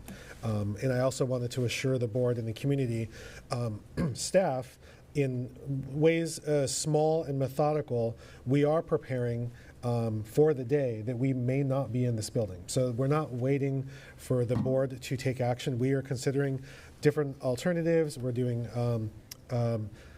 all kinds of facilities reviews. So we are in the process, very similar to where the board is on this issue. We are waiting to see if there is consensus, but we know the general direction that the board is going. And this is also more like kind of an announcement to the public, right? Because I might sound redundant, but people do ask and do email, what are we going to do? What are our intentions? And the reason why I keep saying that this is the time where if you feel your local government needs a more green space, a community center, a dog park, or whatever, this is kind of our announcement saying, now go lobby those people because it's going to be available if someone wants to purchase it for those reasons. We would work with Mary Ann, our communications coordinator, to get the information out. And once we got to make a correction that HR has reminded me that January 20th is MLK Day. So we're hoping to post on Tuesday, the 20th. Like I said, the dates will move. The dates will be malleable.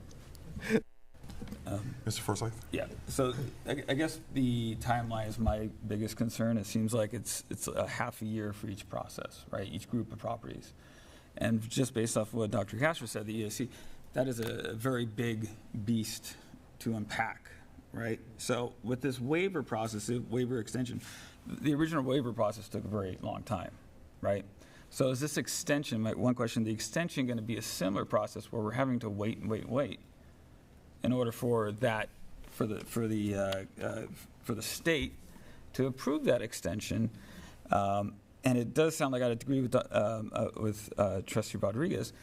It sounds like we're going to be going into 2026. So is there any way we can, just based off of these conversations, and also these are hot button issues for the community. So the meetings could be postponed. We could we could have these discussions, that go into, the next morning on certain of some of these properties. So it's going to, I don't foresee all these properties being dealt with within that year.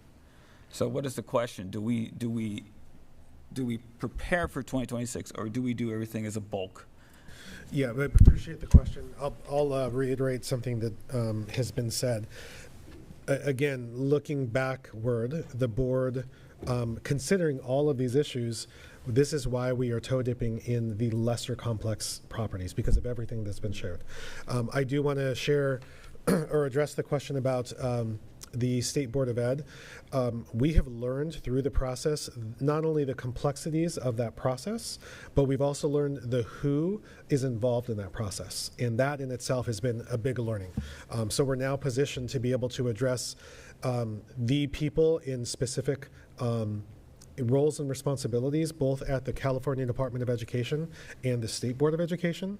And just as Stephen alluded to in his slides, we need to wait a little bit so we're not perceived as disingenuous, but we're certainly not going to wait. We're not going to wait until we're at a place where it's too late. We will start that process in earnest probably over the next few months, reaching out to those individuals, letting them know of our intention, and for the exact reasons that you said.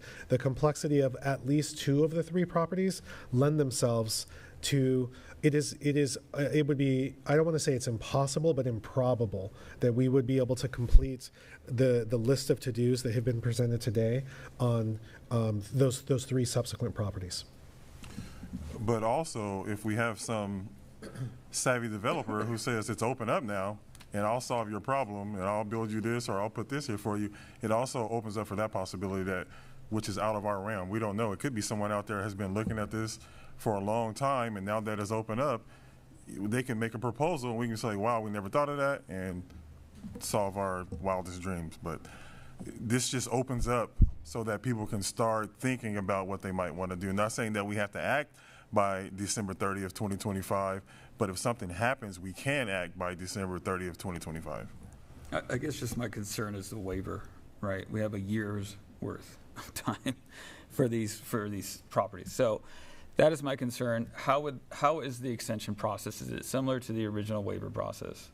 How are we going to focus on that? Because I foresee 2026, 27 even being kind of our... Yeah, I really appreciate you bringing this up because it's personally frustrating to me. But just to give you a summary, so the waiver process required us to jump through a bunch of hoops, a bunch of procedural hoops that we had to go through, talking to the bargaining units, making sure that the surplus property committee approved the waiver, all these things. The extension does not require us to do that. It basically just has to go to them and tell them why we need the extension.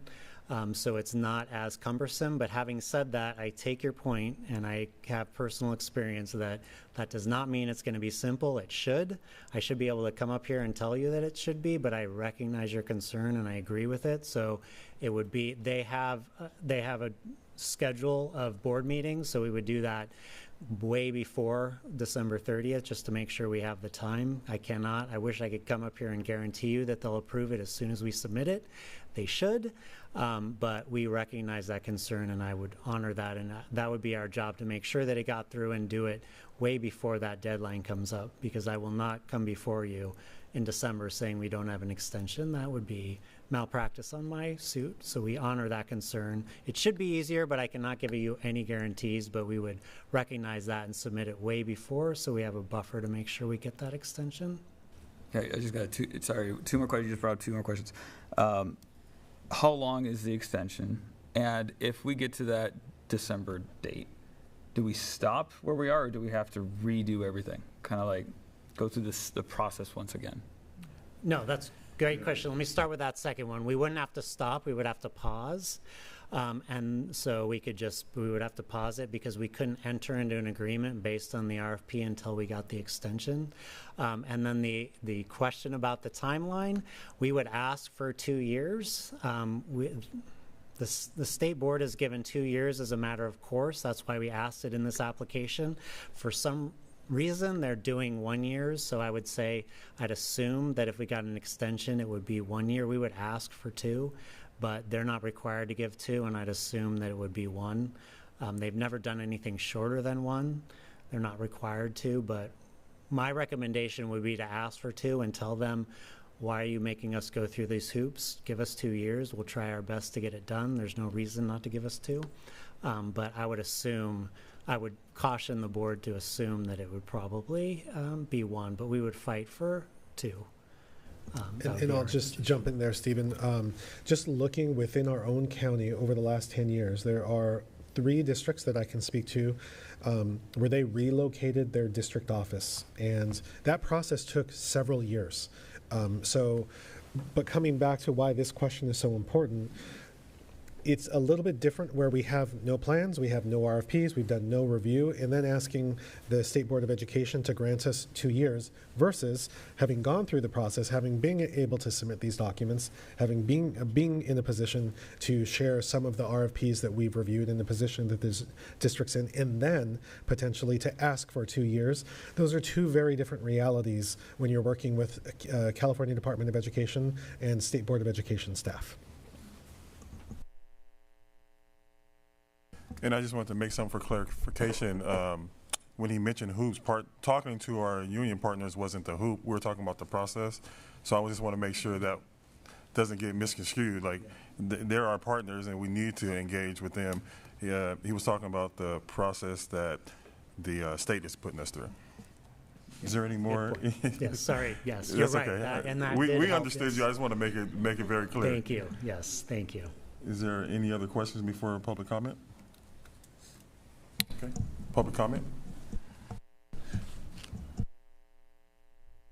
Okay, first up is Ms. Helen Eloyan. So let me escape here, go to the timer.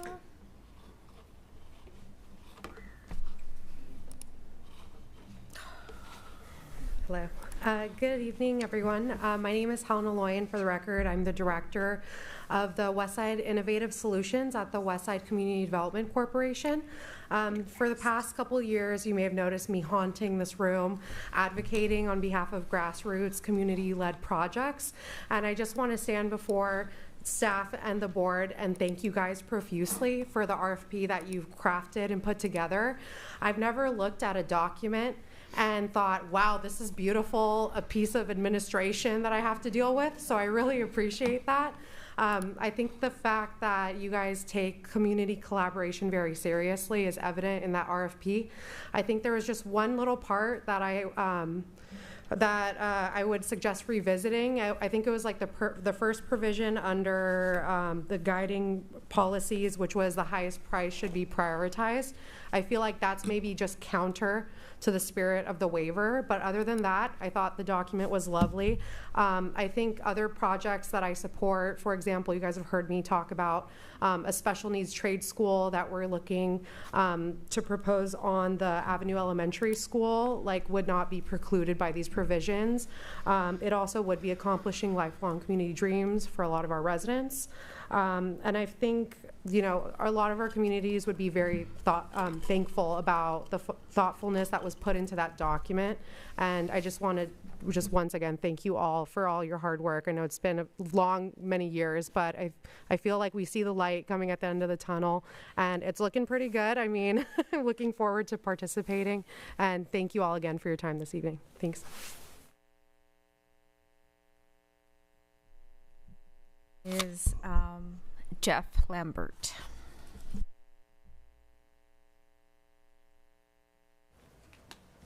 Good evening, Dr. Castro and members of the Board of Trustees. Jeff Lambert. I have the pleasure of being the CEO of the Ventura Housing Authority and happy to be before you today. First of all, I want to thank you, congratulate you on getting the waiver. I know that was a long time coming, so congratulations to that. I also want to acknowledge that the staff is bringing this forward. This is a heavy lift for your agency. I heard it from the questions from the Board of Trustees. This is not something you do in your day job, so I appreciate what's ahead of you.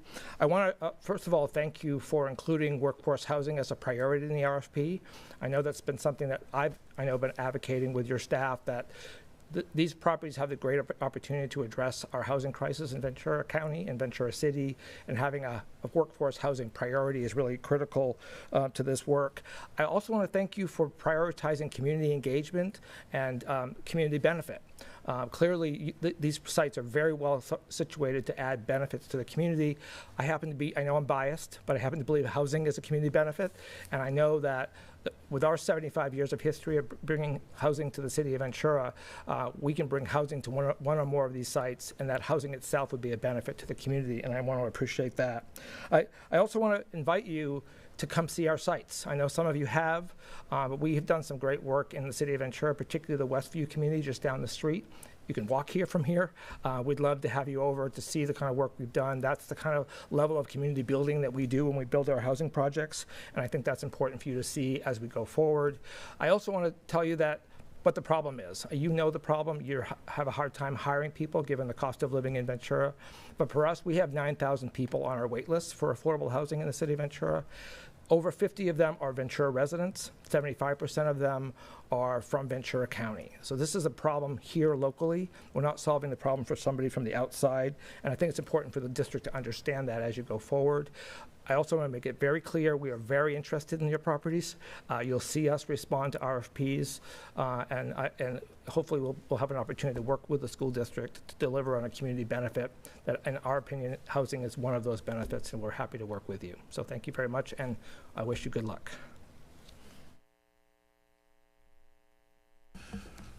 Okay, before we take a break, was there any more questions or deliberation needed? Do we need direction? Yeah, I think as staff, we are seeking a consensus from the board that we are okay to issue the RFP January 20th to 21st for at least the 2 sites. That's what we're seeking from the board. Yes. So do you have consensus from the board? Jerry? Ms. Fredericks? Yes. Okay, looks like you have consensus. We're going to take a 10-minute break at this time.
Okay, thank you, and we're back. And as noted in the beginning of the meeting, we're going to go to 14B3, consideration of 23-24 final audit reports by Clifton Larson Allen, LLP. First read.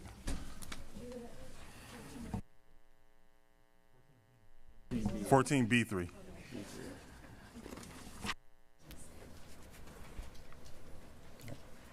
Okay. Thank you.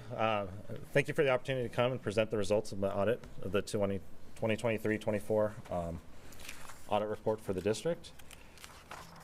I just want to point out that this audit is a couple hundred hours worth of my time and my staff's time, and we really it really is an all-inclusive with the district audit. We're going to schools, and even though the business service is getting a lot of our requests and a lot of the work, we're also dealing with the other departments and areas in the district as well. So it's a lot of people involved that need to get us the work to provide the audit report results. So I appreciate all the help and requests and the things that they were able to provide. So go on to the next slide.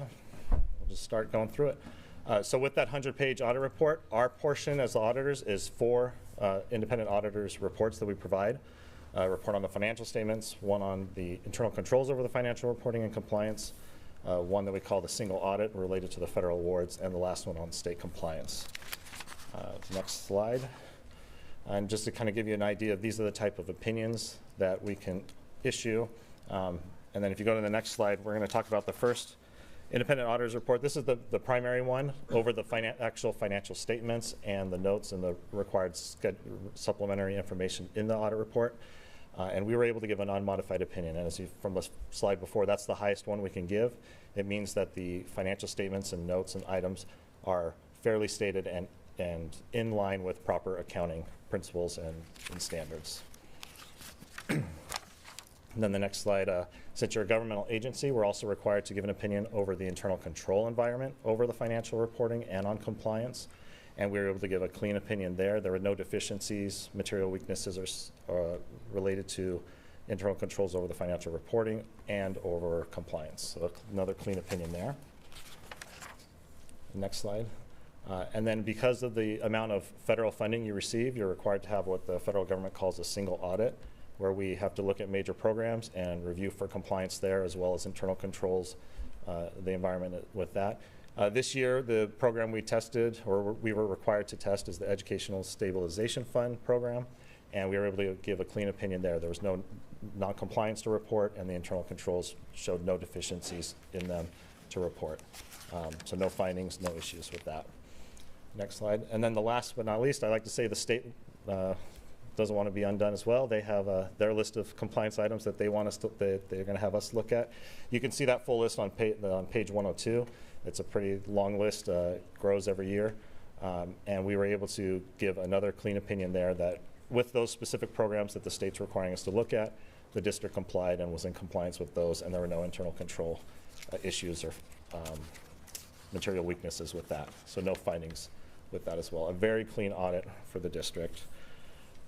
Next slide.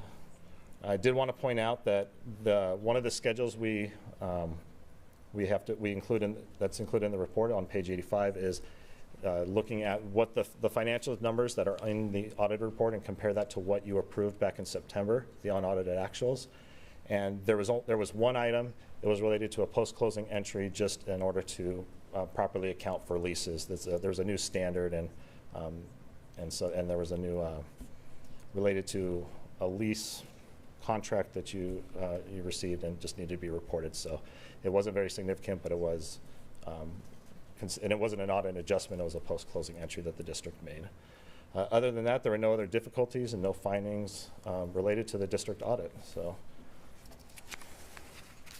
and then nothing else to communicate. On top of the district financial audit, we also are the auditors for the Measure E financial and performance audit.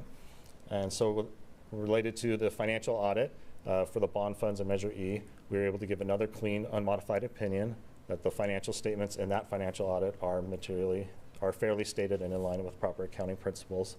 And they also require a governmental letter reviewing the internal controls over the Measure E program and there were no deficiencies or material weaknesses or non-compliance to report there. There's also a performance audit related to Measure E, as you're aware of. And this, what we're primarily looking at for this performance audit is we're looking at a high number of expenditures and reviewing those and tying those literally back to what the voters approved when they approved Measure E, and making sure that it's in compliance with that. And we were able to give a clean opinion that we did not find any non-compliance with those expenditures. And then we also do a Measure H performance audit. It was discussed earlier today in this meeting, but for the parcel tax. And we also are looking at expenditures there and making sure that those are in line with what the voters approved for the parcel tax. And similarly, we were able to give a clean opinion that there was no non-compliance with that, and they were properly accounted for. All right. And then the next couple of slides just kind of show a 3-year trend. There's that showing the total revenues and expenditures over the past 3 years for the district. You kind of see the trajectory there. And then the next slide shows the ending fund balance for the past 3 years and how it grew last year and then kind of stayed stable this year. And then lastly, showing the similar thing, but with the available reserves of the district's ending fund balance. And you can kind of see the percentages there and how that kind of gives a performance over the past 3 years. And so with that, again, I want to just thank the district and the staff for providing. Again, it's a lot of hours, a lot of requests, a lot of disruptions into their work to provide us what we need, and they were able to provide us everything and be able to provide this clean audit report for you. So with that, do you have any questions for me? Any questions from the board? No questions. I'd just like to thank you for a detailed report and congratulate Dr. Merz and his staff for a job well done. Thank you. I just got to add thank you to Joey Burnell, our fiscal director, our fearless finance director, and his entire staff of fiscal staff. It takes a team effort for this, so thank you. Any other comments or questions? I had more of a procedural question. Do we rotate who we use as an auditor? My understanding is that like districts typically rotate so you don't develop like a relationship, So I guess. Taylor, I'd let you answer that. I think the question is the auditors that are checking our stuff within your team, how often do you rotate and assign different staff members to our district? Okay, well, I think that's two different questions there. Like, yeah, we do have so just how we do our audit, we are usually rotating staff auditors. We usually try to keep the same in charge because they've developed that relationship to know what to request and the things that we need to look at.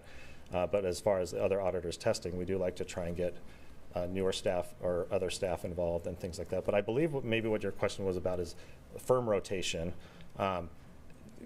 Governmental entities, they're not required to do a firm rotation, but there is a requirement that there's a partner rotation.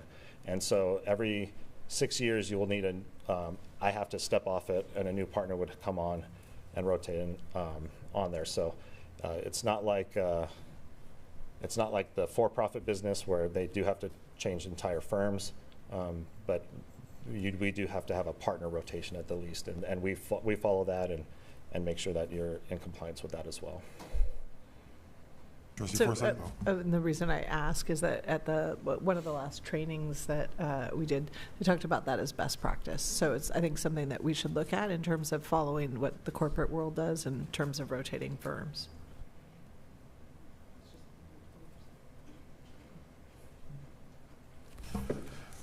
Okay, Trustee Forsythe let me know that he didn't have any questions, and I don't have any questions, and we have no public comment for this item.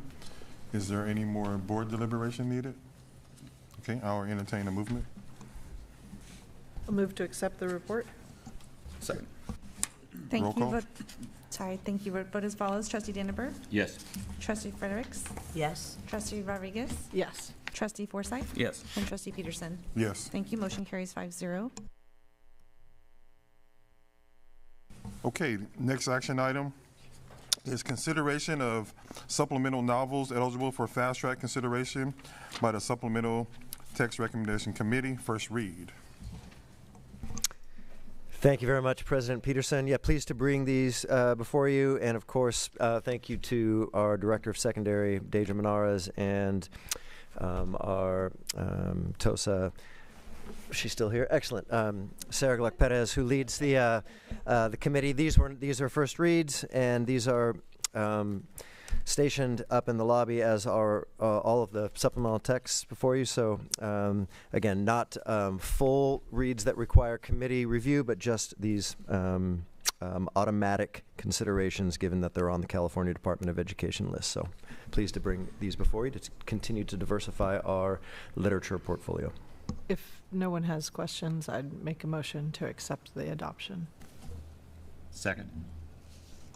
Thank you. Vote as follows. Trustee Dannenberg. Yes. Trustee Federicks. Yes. Trustee Rodriguez. Yes. Trustee Forsythe. Yes. And Trustee Peterson. Yes. Thank you. Motion carries 5-0.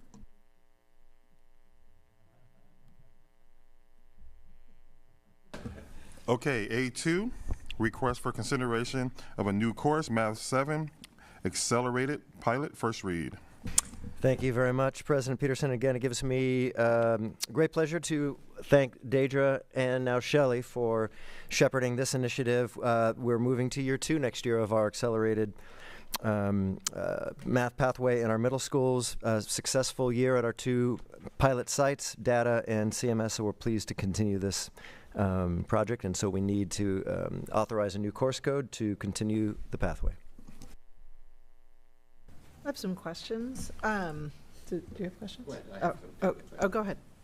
I just, one question. Yeah, this is a pilot, but are we making any plans to expand it? We are currently discussing concepts for expanding it at the other middle schools. Some of it has to do with, again, a topic that's come up before, which is credentialing. So we're absolutely open to it, and I think that right now we just need to have the course codes available to us, and so I can't tell you definitively that we'll have it at the other middle schools, but we feel like it's been successful to the extent that we would like to grow it at the 2 remaining middle schools. Trustee Fredericks. Trustee Rodriguez. Why that smile?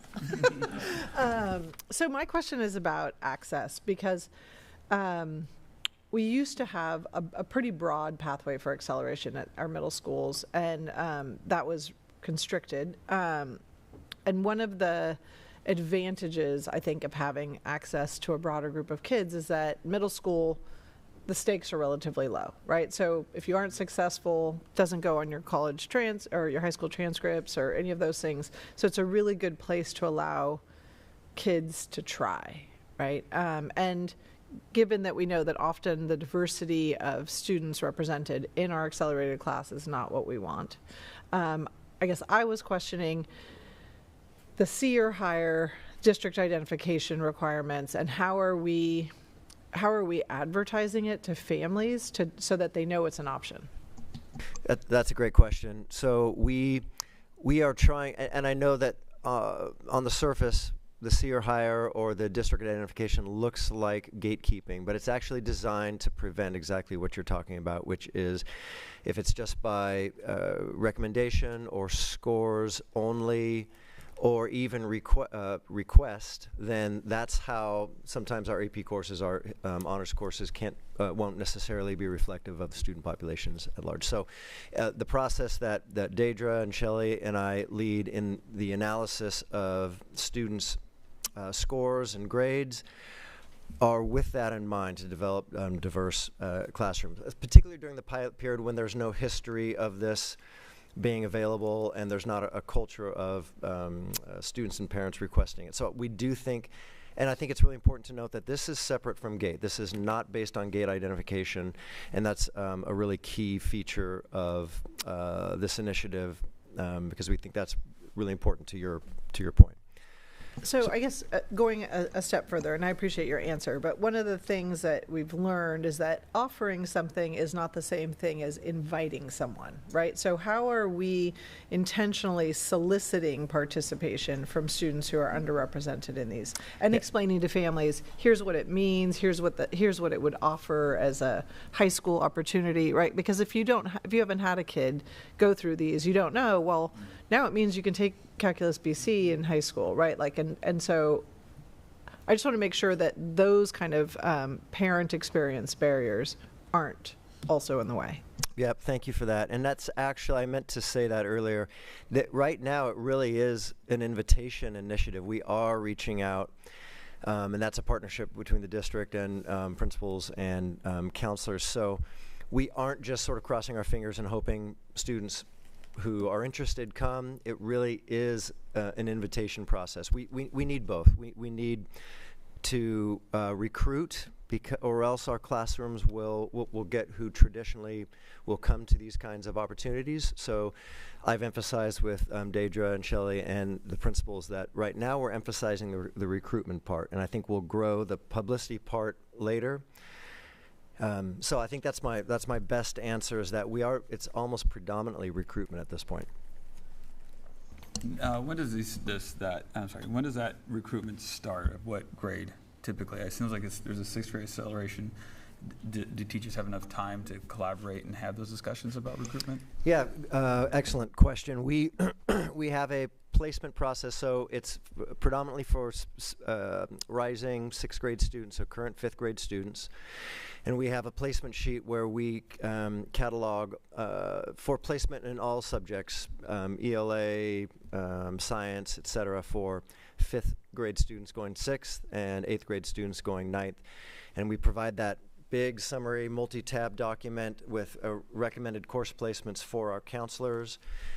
And so that document is almost ready already, and going out to counselors right now as the whole that was, I don't know if that was a hopeful nod or that was yes. We are on timeline, yes.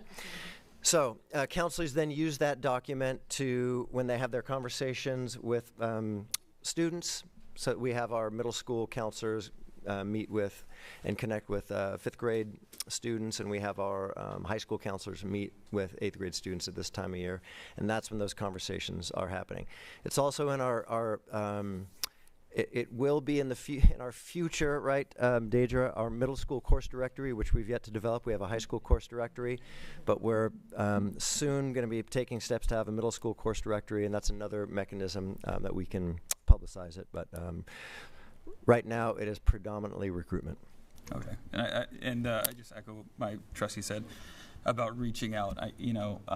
If you're a middle school kid and you see math and accelerated, that doesn't sound too appealing. So, no, I appreciate your efforts. Thank you so much for adding this course.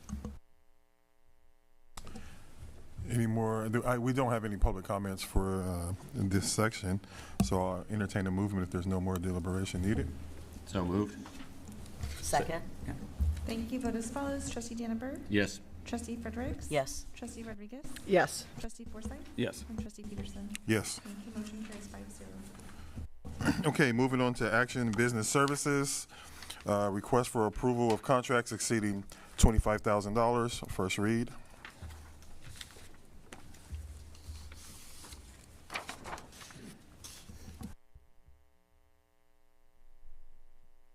Yeah, any questions by the board on the contract list? I had a question about the Just Right reader.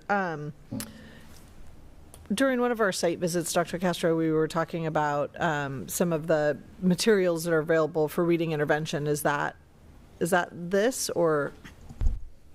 Yeah, Dr. Bayless, could you share? Because I know we've had several rounds of that. Is this another round of the Just Right readers? This is by class, yeah. by schools. Yes, so I believe that these are the decodables that we went through the process last year of getting as a part of our literacy initiative. I can't speak specifically to how this is different from some of the others. It just might be the next installment of the overall package that we had initially planned on.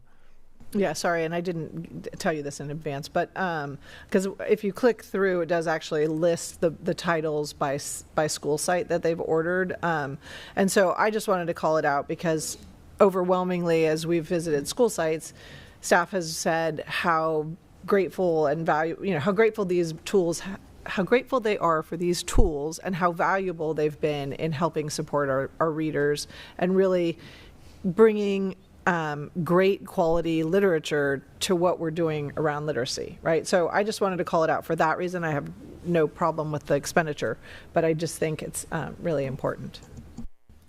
And then for the queue hosting, it sounds like Aries is going to be rolled out for 25, 26, correct? So there's going to be like a 6-month or 4-month overlap, essentially, for payment. Is that just, are we expecting to have running 2 systems at the same time, or is it? Do you want me to speak to that? Yeah, because I'm not happy about this, but you know, I mean, yeah. So speaking with technology and Aries, when we were looking at the transition, we realized we needed an additional bit of time. So we want to make sure that before we fully launch Aries and it's fully implemented, that we get everything mapped out correctly. And so working with technology, and Aries, they all agreed that, you know, just to be on the safe side, to extend the queue hosting for us until December. Greg, you could. So from the user side, from teacher side, staff side, they're not going to be operating in 2 systems. We'll be in Aries. So this is, I think this is backup, back end kind of thing. So this isn't going to affect our launch with parents, students, staff, anyone. Any more questions? Okay, I'll entertain a movement. Move to approve. I'll second. Thank you. Vote as follows. Trustee Dannenberg? Yes. Trustee Fredericks? Yes. Trustee Rodriguez? Yes. Trustee Forsythe? Yes. And Trustee Peterson? Yes. Thank you. Motion carries 5-0.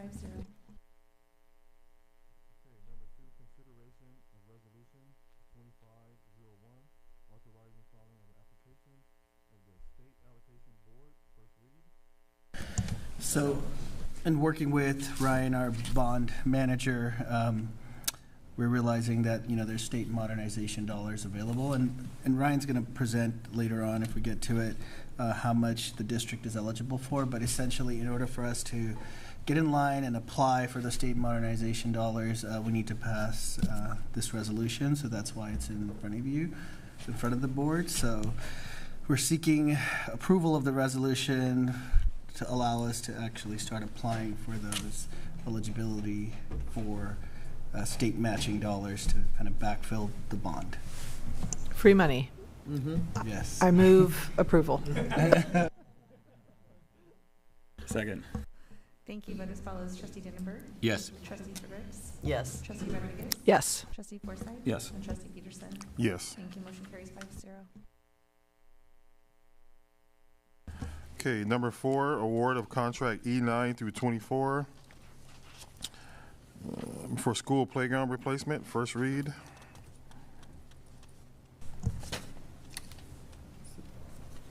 Sorry.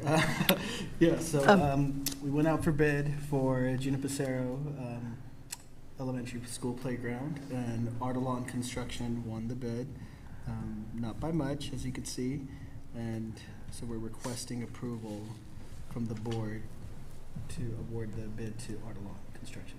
And Ryan, do you have anything else to add? No, as you can see, it's a pretty tight bid considering the amount, almost $1.4 million. So $14,000 difference is as close as you can get. So we're happy with the results. We did speak with the owner of Artelon to make sure he can handle the load, considering that he's currently at Mound Elementary performing the playground there as well.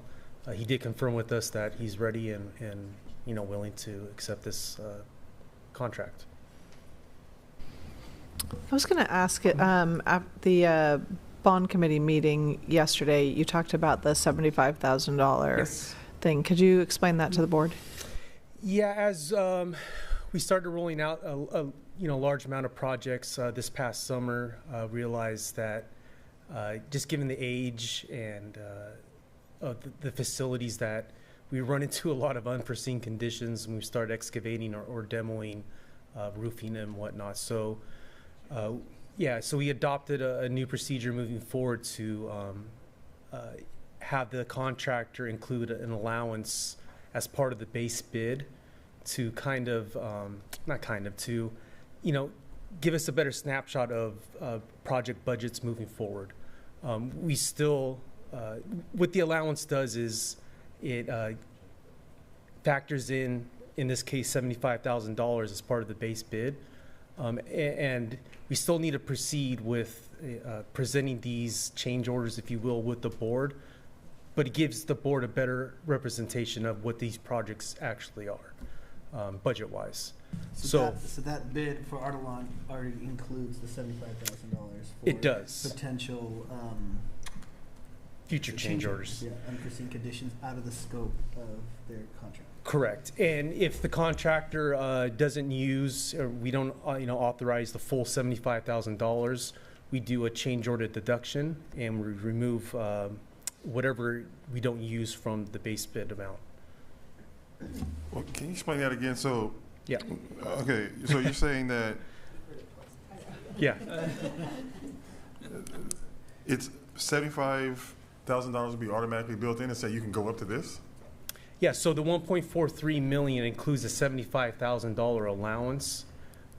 So any future change orders will basically deduct from that $75,000. So if we don't use that money, the contractor doesn't get to keep it. We just deduct whatever we don't use from the $1.43 million. It also allows us, if we do exceed the $75,000, we'll proceed with, presenting those change orders with the board for approval. It just gives us a better snapshot of, we know there's going to be unforeseen conditions like we're experiencing now with, the Mound and Elmhurst. But is there a caveat of what they can use it for? Is it for materials? Is it so they can just use the $75,000 for labor? No, I mean, it still has to go through the approval process through me and then the board as well. It has to be unforeseen circumstances outside the scope. So for instance, like... Hold on, so before you go into like other things, Ryan, can you just talk about some of the types of things that come forward under a change order? Let's see if we can, a little bit specific to like playgrounds. What types of change orders could come through? Yeah, what we're seeing now at playgrounds is we don't want to put any utilities underneath our new playgrounds. So we also don't know what utilities are existing, underneath the earth. So what we're doing is, as we're excavating and we see, okay, we're running into this storm drain line, we're rerunning that storm drain line, around the new playground facility. So if future, if future, breaks in these utilities happen, we don't have to dig up the brand new playground. So we're trying to capture that as part of the base bid. We just don't know what's underneath the earth. But wouldn't that be the job of the person doing the bid to know where the utilities are? Wouldn't they have to? Well, don't they already have to know what utilities are under there before they start digging? Because when you see most construction sites, you see a little flag, and it says, this is a power line, this is a gas line. Don't dig there. Would it be our responsibility to do that, or wouldn't that be included in the bid anyway? We don't know where these utilities are, and so these facilities that we're working on, the schools, as you know, they're old. So when you're working on, fields that are 70, 80 years old, we don't know all the work that's been done in the past. Calvin, from my experience, as he said, 50, 75 years ago, when they moved stuff around, they didn't keep accurate records, so they don't know what's underneath there. When they start breaking into a wall, they don't know what's behind the wall. Yeah. So it's now you do is what's called as-built. You try to keep plans of what you do so you have it. But back then they didn't keep plans, so we don't know what's there all the time. That's what he's trying to tell you. So this is a $75 allowance just in case something happens and you don't have to come back to us and it takes a month to get our pre-approval, correct? Pretty much correct, yes. Yeah. So what about for negligence? Like, for instance, you hit a power line or something, not you. Yeah. The company hits a water main or something like that. That doesn't factor into this, or does it? Typically, that's placed on the contractor. If we know the utility line is there and it's marked on an as-built, if we do have those records and they do continue to break it, that's on the contractor to fix. The district's not going to foot that bill. Yeah, well, my concern about stuff like this is that we see a lot of change orders, and my concern is kind of like a pattern of winning a bid and then coming back and saying, you know, like if they come back and say, oh, we didn't foresee this, so it's $14,000 more, that would be more than what the other person bidded. And so that's just my concern on giving people extra money and saying, hey, this is there just in case you need it, which we wouldn't do. You know, if I'm doing something at my house, I wouldn't do that. So that's just my concern, that people don't take advantage of this and just say, oh, we can increase the cost by $75,000 with no problem. I see where you're coming from your lens, but we're not doing that. It's allowing us to, we realize that every project we do, we're gonna have change orders, whether it's, you know, district requested or unforeseen conditions. So this kind of allows us to have a firmer grip on what the project, you know. Kel, if I can. Yeah. The reason I asked this question is because yesterday I was like, wait, what? Like, this doesn't make any sense. But if you think about it, both of these bids have that $75,000 maximum built in, right? So in some ways, it's actually addressing the concern that you had, that like the change orders would change the order of who would win the bid, because both of these bids now have that cushion. Up to $75,000 cushion. Does it? Yeah, maybe allowance or buffer, right? Like cushion sounds like, I don't know, with like layering more money on people, but we are.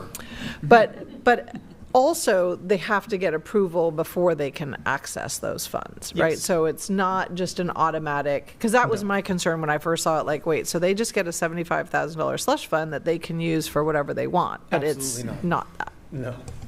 Well, I'll tell you this from outside experience, okay? And it seems that we're very comfortable with change orders, but I've been involved in building a lot of buildings, and most people aren't comfortable with a lot of change orders. It seems like we expect it, and I don't know, to me it seems like it's a cultural thing when the people are using government money or something, but like in the private industry, you don't see this many, and you really cut down on that. And people know when they go to certain companies that if you change this and say that you can do it for this amount and you're always changing, then we don't use that company anymore. So it's just, you know, maybe it's just uncomfortable to me because I've dealt with it a lot, and I've actually seen where people do it, and they do the lower bid knowing that they couldn't do it for that amount, and then all of a sudden they see, oh, this unforeseen thing came up and it's going to cost $20,000 more. So I just want to make sure that we're not comfortable when always seeing it.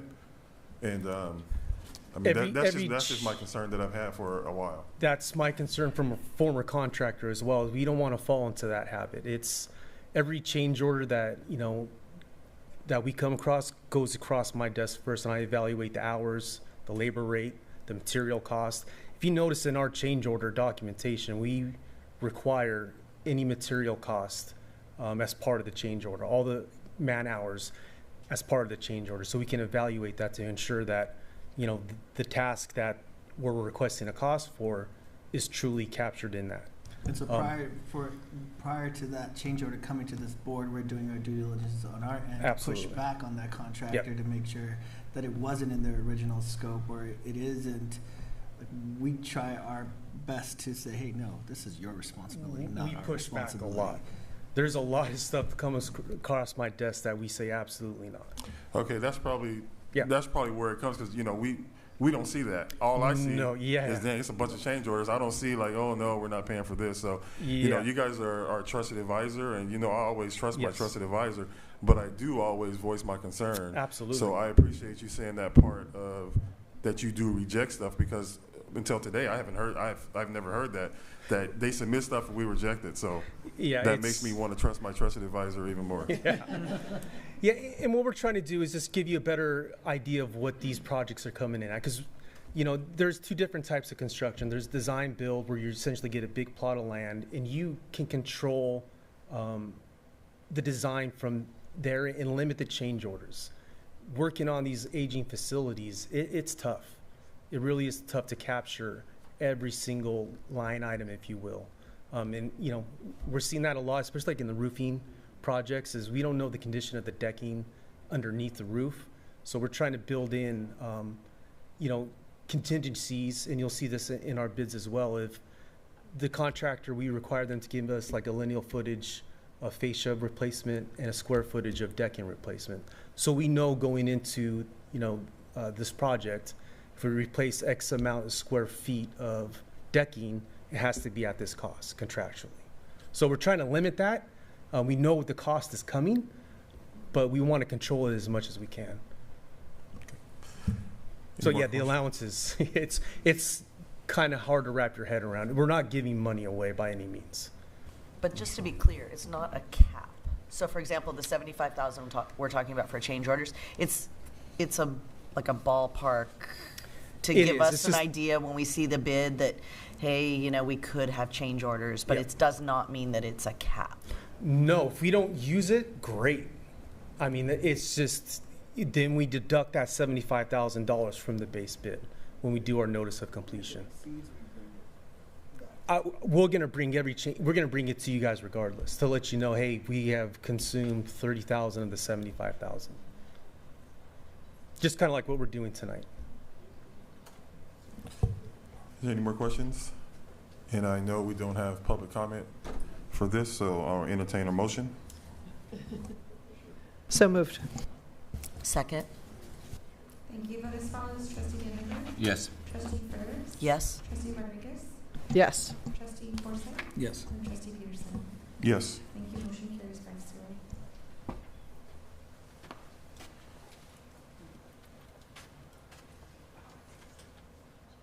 5-0. We're under 15 conference items.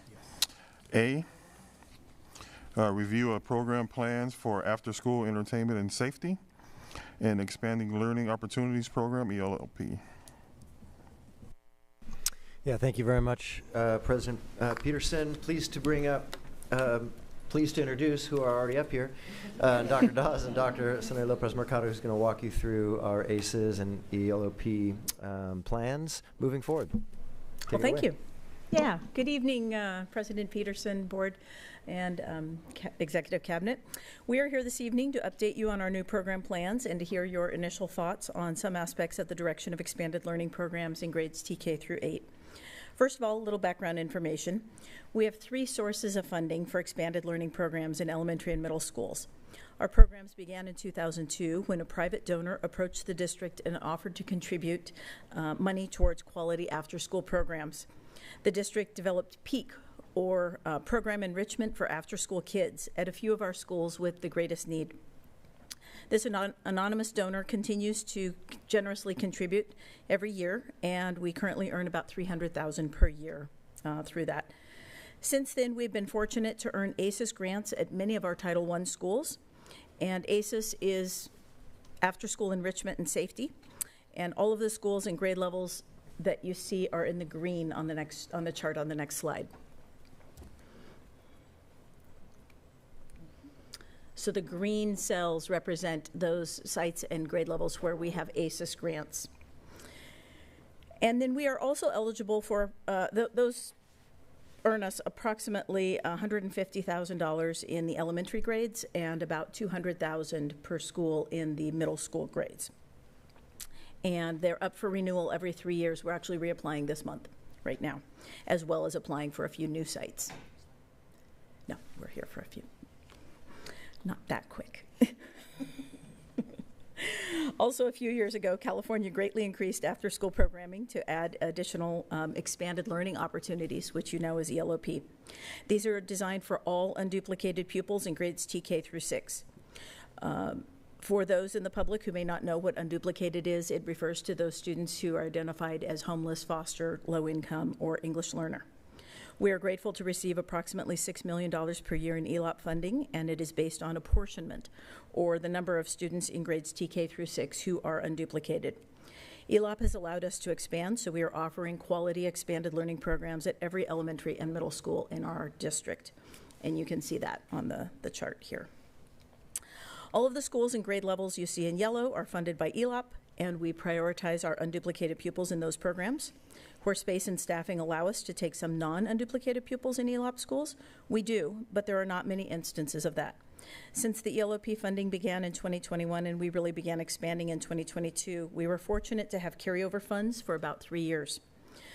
We use those funds to build the programs, hire staff, purchase furniture, and get some infrastructure that will last for years, such as tough sheds, vans, big games, and of course the remodeling of the EP Foster Annex. We also use those carryover funds to provide many weeks of enrichment camps every summer, as well as fall break and spring break camps. So as you saw in your board packets, we have drafted our updated program plans for both ACES and ELOP. These need to be approved by our Board of Trustees every 3 years, and it's time to do so now. We are also in the process of renewing our ACES grants. I mentioned that. And so those will go to the schools with the highest percentage of students on free and reduced lunch. The topic of the night seems to be funding, right? And as a department with significant funding, we have identified some ways that we can still more carefully manage our resources. Now that we are spending this year's ACES and ELOP funding on this year's students, we have decided to run our required 30 days of enrichment camps and not the 46 or 48 days that we had been running in the past 3 years. Another area where we are able to conserve some funds is in professional development. We are allowed to close ACES and ELOP programs for up to 3 days of PD, and we are beginning to utilize that option with 1 day this year and possibly additional days in future years. We also scaled back our number of PD days from, we've been doing 7 or 8 per year as our staff was newer and we were bringing them on board, and we're going to scale back to more like 5 or 6. Those are some of the ways we are planning to shift into a mode of sustainability. We are also considering the option of recovering costs. So our students who are unduplicated will always be free. They will always be welcome in our program without being charged a fee. However, we are considering offering a fee-based option for families in some of our sites starting in the 25-26 school year. The programming would continue at the same or higher level of quality for all students, and the students who pay fees and those who don't would be fully integrated together, is the vision that we have. This is where we welcome your questions, input, suggestions based on these preliminary suggestions. And we have a lot more information, but we also didn't want the presentation to go all night. Any questions? You want to start down there? No questions, just thank you for thinking of the options of fees for those parents that couldn't otherwise get their children into some type of care. Yes. Yeah, I just would like to say I would have loved to have had this when my children were in elementary school. I personally, the school I teach at has the ACES program. It's phenomenal, phenomenal enrichment. And it's just really a remarkable program. Thank you very much. Good. Thank you. So I love that we're beginning to open opportunities for families who want to opt in, because it not only is a great service to those families and kids, but also a potential way of sustaining these programs and some of the growth over the long term. So one question I had was, and I apologize, I was looking for it when you were talking, but did the governor make any proposed changes to ELOP funding in this? Nothing. So. In fact, he specifically said that he wanted to protect transitional kindergarten and ELOP. That's what I thought. So we know that, like, you're secure for at least, hopefully, the next year moving forward. So then I guess my other question was, I know you've partnered with the city and some other vendors. Are there things kind of still on your wish list of potential partnerships that that you would like to see us add, or are there things that you think like, wow, this is a real area of growth potentially for us? It's a good question. It's one that we're always exploring, usually on smaller scales. So the city runs 5 of our sites right now. Next year, when we take the EP Foster Annex over, we'll take over EP Foster. So that's the most significant partner, I would agree. We're always looking for new vendors. So we recently, last week, added sewing. We've recently added cooking, martial arts, different things. But those are smaller scale, I would say. And so we're still interviewing and adding those vendors on a regular basis. I have to say, I think the quality of program that you are putting together for our community's children is really outstanding, right? Because seeing Peak at Lincoln, where my kids were, and seeing like a kind of small program that was pulling in things, didn't always seem like it was like a really high impact program, but what I have seen from what you are doing and what now those programs are growing into, because they have more resources and more kind of stability, is really just incredible. And I think a lot of the gains that we are seeing on our dashboard are in part due to having kids that can stay all day and get more support after hours, right? Because we know that's been a need. So thank you. Well, thank you. We appreciate it, and we have great teams working on it, so appreciate it. Yeah, I appreciate this update. You know, as we've had similar issues trying to get into an after-school care. Yes. We didn't qualify for ELOP, and I've talked to many, many families that have struggled with trying to find after-school care for their kids. Because, you know, we have three, the three closest schools to me and our family didn't have the private, right? So we had to go all the way out to Loma Vista, which we're very happy and thankful for, that they have the Y program out there. You know, and the TK and K is such an important part of this component, because that's where your kids stay, right? As soon as they go into that kindergarten TK, they run the course at that school, and they stay at that school. So this will help declining enrollment, I think, ultimately, as we're getting into this pay model. And you kind of glossed over it, but that's a big lift to get into this pay model, because you have IEP students, you have students with other needs, and there's a whole host of issues, and Dr. Castro, we discussed this, that could be unforeseen just because we're taking on this huge lift. So I really appreciate you doing that. I've spoken to parents, showed them this presentation, and they're super excited. You know, they wish there was something next year, but the fact of the matter is, it's happening. So I just want to, you know, bottom of my heart, thank you so much, because as a parent who couldn't find after-school care, and that really dictated where our kids go to school, and to have these options now for kindergarten TK, it's just a relief, a sigh of relief. Well, so thank you for that support. Thank you. We are hoping to get it going at a few schools at a time. Just because of staffing and facilities, we won't be able to go everywhere all at once. But I think it's also a good idea to start small, do it well. That's served us well in the past. And then we'll be updated on what that looks like. Yes. And how that will be. Okay, thank you. Yeah, we definitely appreciate all the hard work that you do. And I don't believe we have any public comment on this one. Any more questions? Thank you. Thank you. Appreciate it. Okay, next would be item 2, 2024 California School Dashboard and Academic Performance Update. All right, thank you, President Peterson. Board, pleased to bring this before you. This is the 2024 California School Dashboard and Academic Performance Update, and the dashboard came out in November, and just because of time constraints, this was bumped from the December meeting. So I'll stay high level at first, and we'll dive in a little bit. This is our dashboard for the district on these 7 metrics. The other boxes you see there, the teachers, instructional materials, facilities, those are our local indicators that we report on. But the above metrics are what we'll show. And just so that the public can follow along and understand sort of the color coding scheme that is on the dashboard, you can see there the red, orange, yellow, green, blue, and what that does is it shows change over time from 2024 relative to 2023.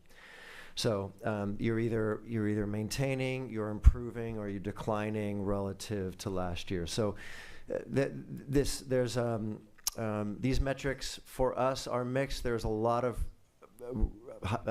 strong highlights that I think are the results of a lot of hard work that I'll highlight as well, but there's some persistent areas that we continue to need to focus on and improve on. So specifically on the academic indicators now, this is the Ventura Unified School District relative to the state of California. And you can see that we had the most significant gains relative to the state in these academic indicators with our college and career indicator. We'll dive into that a little bit more. But again, even though we're sort of in the same color zone as the state in the other 3 areas, we're declining or we're maintaining, which is just not good enough. We need to improve. But I do think, and I'll speak to this a little bit later, I do think we're laying the groundwork to see some significant gains, ELOP being one of those, Trustee Rodriguez, that you mentioned earlier.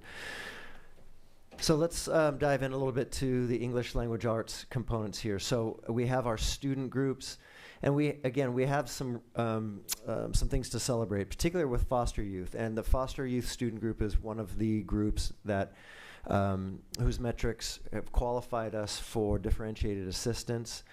Homeless in the past as well, but we've improved in the area of our homeless metrics such that we're no longer eligible for differentiated assistance as a result of that. So that's a positive for the district that we've improved.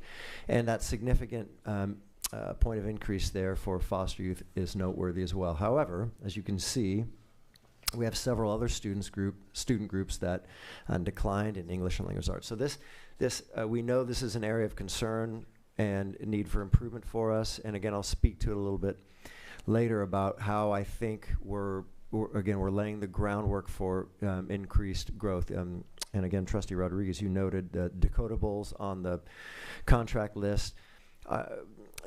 Our metrics here for the district start in 3rd grade, and our early elementary literacy initiative is K1 and 2, and so that we're really in our 2nd year of that. So we do think we're going to see gains there. We're seeing that on our MAP testing. And that graph in the upper right-hand corner just sort of shows where we still have not fully recovered from COVID, and again, we've not even exceeded the where we were prior to that. And the same is pretty much true for math. You can see our student groups here. We have some declines, not as pronounced maybe as in English language arts, but we do have some significant increase. That 13-point increase for long-term English learners is important to highlight.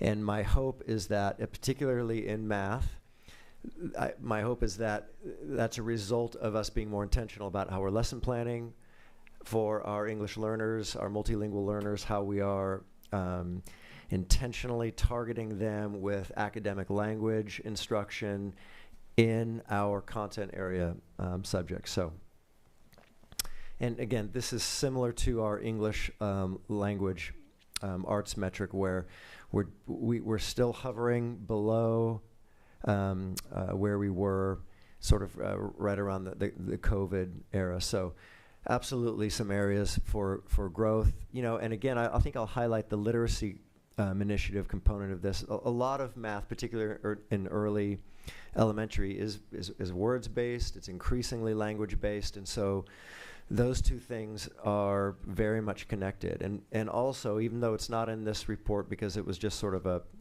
status report, next year we'll have those color codes for science. And the link between language learning and science learning is very strong. So that's why we're continually doubling down and putting our chips in the literacy category. Can I ask real quick the difference between Sure. English learners and long-term English learners and why there's a disparity?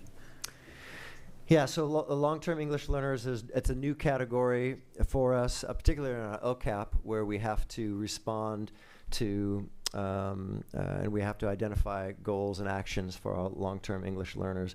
So those are students that have been in our system for, is it 5 years, I believe? I think it's a minimum of 5 years. A minimum of 5 years, yeah. Thank you, Dr. Castro. And so that's separate from English learners who might be brand new or might be lower than that 5 years. So does that answer your question about how they're differentiated? Yeah, and it has nothing to do with reclassification or anything. It's just within the ELD, or it is reclass. Yeah, so these are students that have not reclassified and that they have been in our system for at least 5 years. So. Yeah, so these are all, they're still English learners by the metric of not having been reclassified, but they're just long-term in that they're not responding to our systems of moving kids into that RFEP or that reclassification of fluent English proficient. Thank you. Thank you for that question, yep. I have a question too. Can you go back a couple of screens? Yeah, this one. So what do you, when you have decreases, and you, like, how do you attack it? Well, okay, it depends on the area. We are, and it depends on the school. This is not the school level, of course, so this is at the district level. We're always examining first our curriculum, what kind of supports do we have, what kind of our systems, our MTS system for interventions and support, our SST structure. We're really, from the district perspective, we're looking at those big, broad kinds of things. In ELA, we're looking at, okay, what resources are we missing? The decodables to support literacy. Bless you. And then specifically at the site level, we're looking at our systems of progress monitoring students. How are we responding to, in elementary, our MAP tests? How are grade levels analyzing MAP growth data, reflecting on instruction, lesson planning? How are we responding to it at that level? So I think there's a difference, trying to draw a difference between how we respond at the district level and how we respond at the site level. Yeah, I'll just add, I'm going to work my way back from high school down to the earlier grades.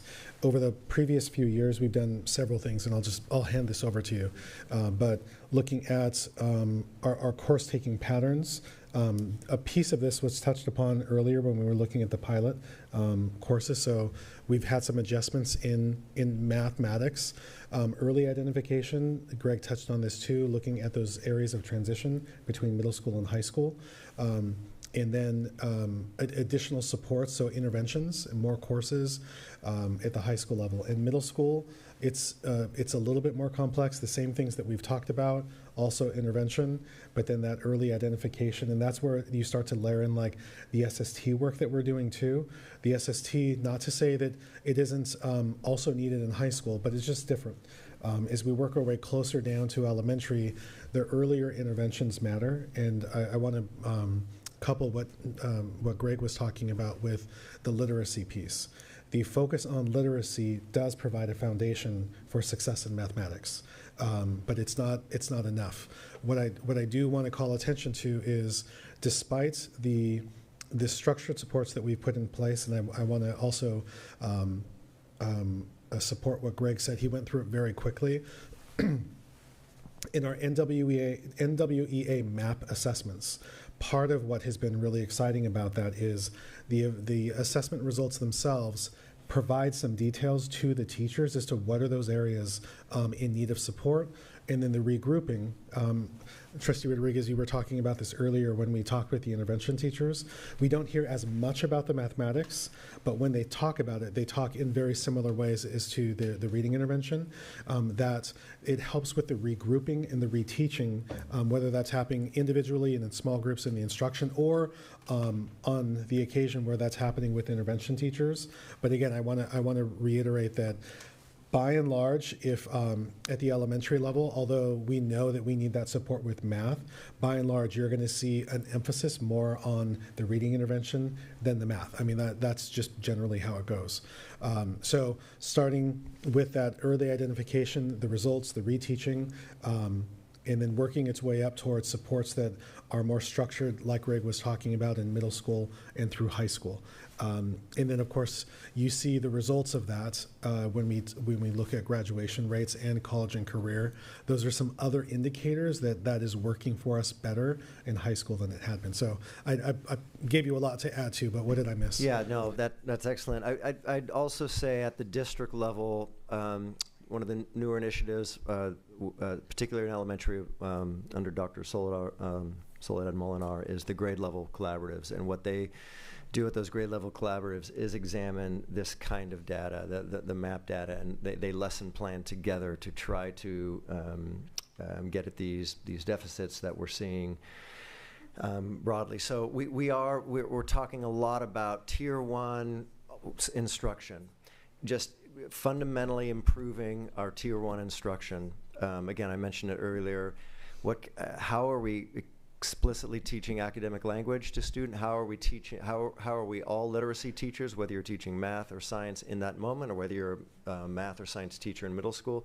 How are we explicitly teaching language. So there's the structures, there's Dr. Castro brought up, again, all the processes that we're trying to improve on, our SST processes, our interventions and support processes, but it does really come down to high-quality lesson planning and high-quality Tier 1 instruction.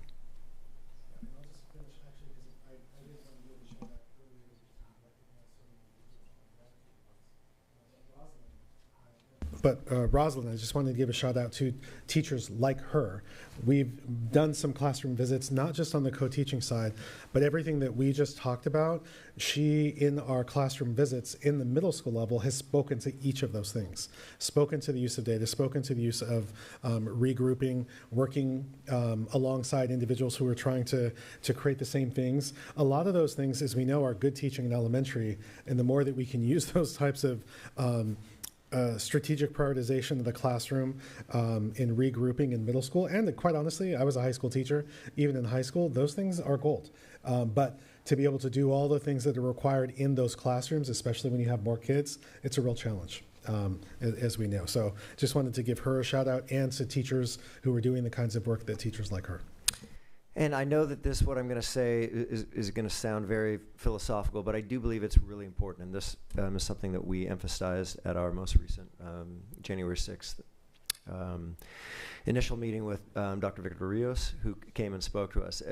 It's about we have to ask ourselves, are we providing high rigor, high support, and most importantly, do we have high belief in ourselves as educators that we can transform students, that we can transform their trajectories? So that's a central question. That conversation that we had, that excellent presentation from Dr. Rios for the district at Buena High School in that morning, that was extended, and he went to Ventura High School. We do have to start there, and I know, again, that sounds very philosophical, but that's critical that we start with, do we believe that we have the ability, when we lock arms as educators, to add value and change these results? That's fundamental. That's what educational research says. If you don't have that, you're not going to get changes in these kinds of metrics. So I wanted to highlight that, and I appreciated the time that we had with Dr. Rios on the 6th. Okay, let's continue. The college and career indicator it was certainly an area of strength for us this year, and you can see here that almost in every student category we had an increase, and in some cases we had some strong increases. And just as a reminder, the college and career indicator is the state's way of saying, upon graduation, you are ready for college and or career. And there are many ways to earn that distinction. You can meet or exceed standards on both math and English on the CASP test. You can take 2 semesters of dual enrollment. You can be UC A to G and complete a CTE pathway. So it is a very enlightened approach to, there are many ways to be ready for the next level. So this is a capstone metric for us, and so it improved significantly. And I can talk a little bit later about why I think that was the case. I'll just mention that one of the most significant increases we've seen in the last couple of years is the number of students, and not just the number of units taken, but the kinds of students taking dual enrollment courses, particularly during the year and during summer. So that's something that I've been passionate about. I know that Deidre Menares has supported as well, to really support our relationships with our community colleges and to help students make their way on college courses when they're in high school.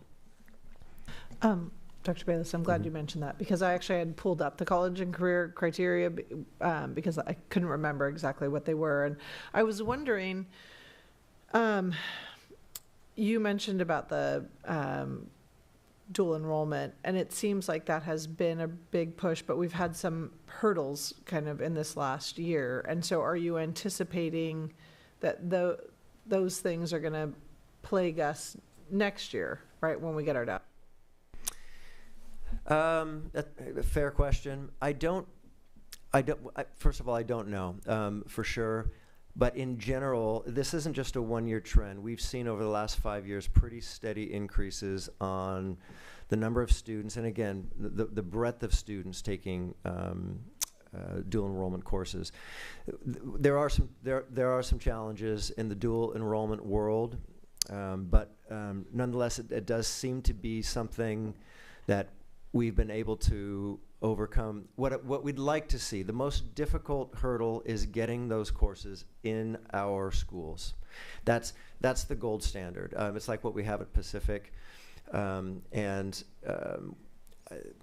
that's been a challenge sometimes to work with the community colleges. Their leadership is very interested in improving that, the ability to get their teachers or to do co-teaching models, because that's where the most access happens, right, if it's during the school day for students. But nonetheless, the best we can do right now is to continue to pursue those kinds of opportunities, but also continue to support students in doing the online or hybrid or taking courses in the evening, et cetera. So we're having success there. I would love to be able to come to you and say we're also having success getting those courses on our campus during period 1, 2, 3, 4, 5, 6, 7. The other question I had is, I know we've put money in the LCAP to remove some of the barriers for AP exams and participation for students. Did you see a result, or maybe, you can get back to me about this. I don't expect you to know all this off the top of your head, but are you seeing results from that sort of investment in some of our English learners or some of our foster youth in participating in AP coursework, because now some of the traditional barriers, like a $100 AP test, have been removed? Yeah, when I have looked in the past, we have seen some growth. It's not been significant growth in the breadth of students taking those courses. Not as much as we'd like to see. However, I do think we are getting better at what we talked about earlier with respect to middle school math acceleration. We are recruiting, we're nominating, we're reaching out. That's what we have to continually get better at. And so I know that our high schools, administration, counseling, and even teachers are improving that area.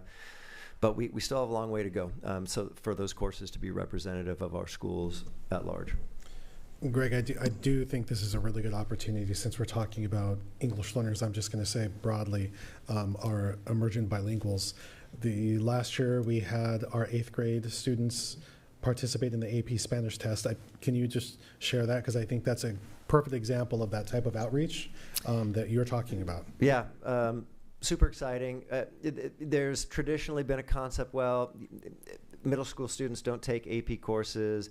It's similar to the old concept, oh, high school students don't take college courses, right? We're trying to break all of that down and remove all those barriers. So we had a cohort of Anacapa students take the AP course, and their pass rates were excellent.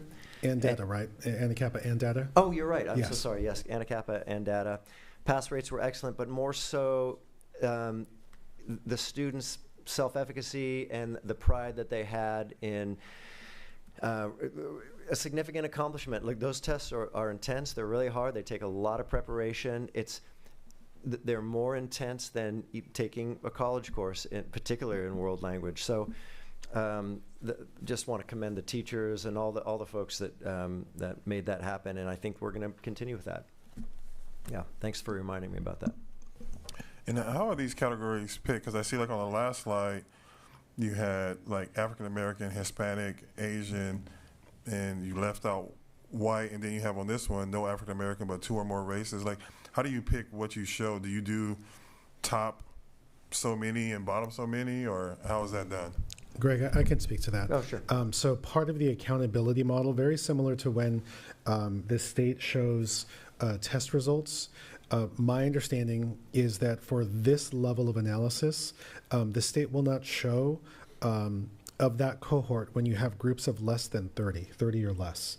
But that changes over and over. So, for example, there are another analyses where foster and homeless, and I don't know exactly where it shows up, but that cohort could be as small as, I think, is it 15, where they still will report some results. either way, whenever they do or don't, the purpose of that is to ensure that that members of that student group cannot be identified in the data that's being shared.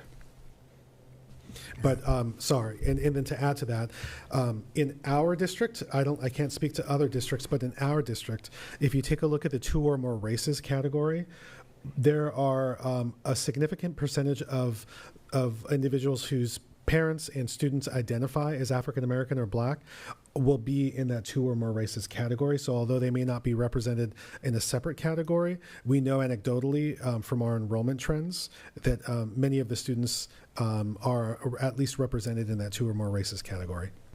Yeah, and President Peterson, I'm thinking back in November when I created this. I think I tried to include everything that was on the dashboard, but if I missed one, I apologize. I'd have to go back and take a look. Okay, this is just another representation of a 3-year relative comparative representation. And again, just getting students to complete one of the metrics that identifies them as college and career. That's a lot of hard work on the part of many different folks all throughout our system. So again, it is a capstone metric. So that's something that I want to just thank our entire K-12 system for helping to promote, but particularly to increase our results in 2024 relative to 2023. It's a lot of hard work on the part of our high school teams.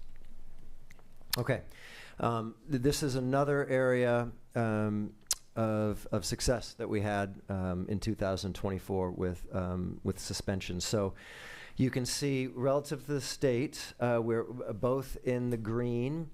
But so suspensions are declining in general, but really pleased to see that bear out in general for the majority of our student groups. That foster youth group is an area that we still are eligible for differentiated assistance in. Even though you've noted that they've been in the green and we've had some real success, I'll talk a little bit more about what we're going to try to do with foster students. Actually, you know what? This is actually the time to do it, so apologize.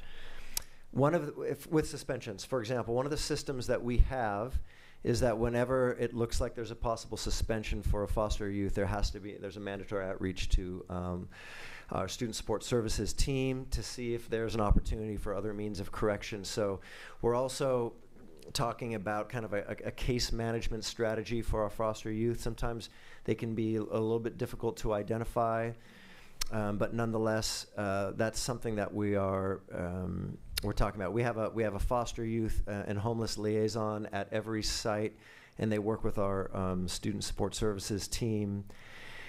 So we also have broader initiatives like PBIS, positive behavior intervention support systems, that are sort of LCAP funded, that will hopefully, that have, I think, solidly contributed to the improvements here. But I wanted to make sure I mentioned some of the responses that we have to the foster youth data. This is just an extension of that previous slide, looking at the declines overall. So there are some key groups here where we saw some significant declines that sort of exceeded our global average rate, particularly with African American students, long-term English learners, and American Indian students. So just thanks, there's a lot of administrative support, a lot of classified support, campus support assistants that just go into trying to keep kids in the fold and on campus and treating each other with respect and avoiding issues. We have had some success with Gaggle. If you recall, Gaggle is our LCAP-funded early warning or semi-anonymous, I'm forgetting what the reporting system. Thank you very much. You're so good. Reporting system where we've been able to head off issues and intervene early before they become ones that might lead to a suspension. So that's something that we plan on continuing. So again, just another way to represent that data, that suspension rate data that was very positive for us this year. And let's go to, again, another strong area. We still have a ways to go, so I'll head off Dr. Mears's comments. on our attendance rates, but we are absolutely headed in the right direction. And remember, chronic absenteeism is when they have essentially 10 or more days of being absent. So we just had probably the strongest results out of any metric in this category here. It was just across the board green. And you can see this nice stepping down. So significant, continue to make significant gains. We are not where we were pre-COVID yet, but we're trending there. And if we just... I have a question. Sure. I get this question a lot, and I think we asked it before, and I think it was kind of, I don't know if we actually answered it on when does the student count as being there? Like, let's say they come in the morning at, they're in there 8 o'clock and they leave at 1. When is it taken where that student is considered there for the whole day? I have parents ask me that a lot. Yeah, so for elementary, when they're marked present in the morning, that's essentially it? They do have an early release, so it depends on. Yeah. So for the more complicated part is in secondary, where there's a certain number of minutes. So in general, if they're there for, if they're marked present for 5 periods, that's the 270 minutes. That's when they count for a full day of ADA. If they're there for just under that, between 180 minutes and 270 minutes, that counts as 3/4. But in terms of, it's a good question. That's how our ADA works. But in terms of our reporting for this metric, Dr. Castro, I don't know if you can help me out on that. I honestly, I'm going to bypass it because we, every year the state puts out technical guides, and they delayed the technical guide. It was supposed to be in November, and it came out in December. We haven't had a chance to review the technical guide on that, so we can get, we'll find it out and we'll put it in a board memo. What I do want to say is there are like 5 different layers to your question. There's the layer of the parent wants to know often. Well, I don't want the school district to be disadvantaged by me pulling my child out of school. That's one layer of that. And so I just want to answer that directly. That's most easily addressed in elementary school, but it's also based on whenever attendance is reported. So we can't give them a magical key, nor would we, because we don't want to bypass the state, and we don't also want to be in a position to be fraudulently reporting attendance. So those are things that I just want to say explicitly. I do appreciate the sentiment that the parents ask that, in which they ask that. My response to that question would be, bring your children to school when they're healthy enough to be in school, and when they need to not be there, a parent makes that decision. And then moving through middle school and high school, as Dr. Bayless said, we're looking for them to be there for a majority of the school day, for them to be considered present. Even if they were present for 1 period, that doesn't mean that they are present, and that wouldn't, one, hurt the school, but also doesn't, more importantly, it hurts the student. And that's where we're focused on. So I know there's lots of different ways to approach attendance, chronic absenteeism, and what full participation looks like based on either of those metrics. I would have a question that goes along with that, as you're probably going to put something in the board letter about it. For those students at the high school level that aren't taking a full day, say they've, seniors that are only taking 4 classes because they've got everything they need, how does that affect us in attendance? Yes, that's a great question, and this has come up a couple of times, especially when we have like block schedules. So, Greg, what can you share? So, we dove deep with the state last year on this issue, and it was clear as mud for a long time. We need students in order to receive full ADA. Students need to be enrolled in 5 classes. And that's in order to get the 270 minimum minutes a day with our block schedules.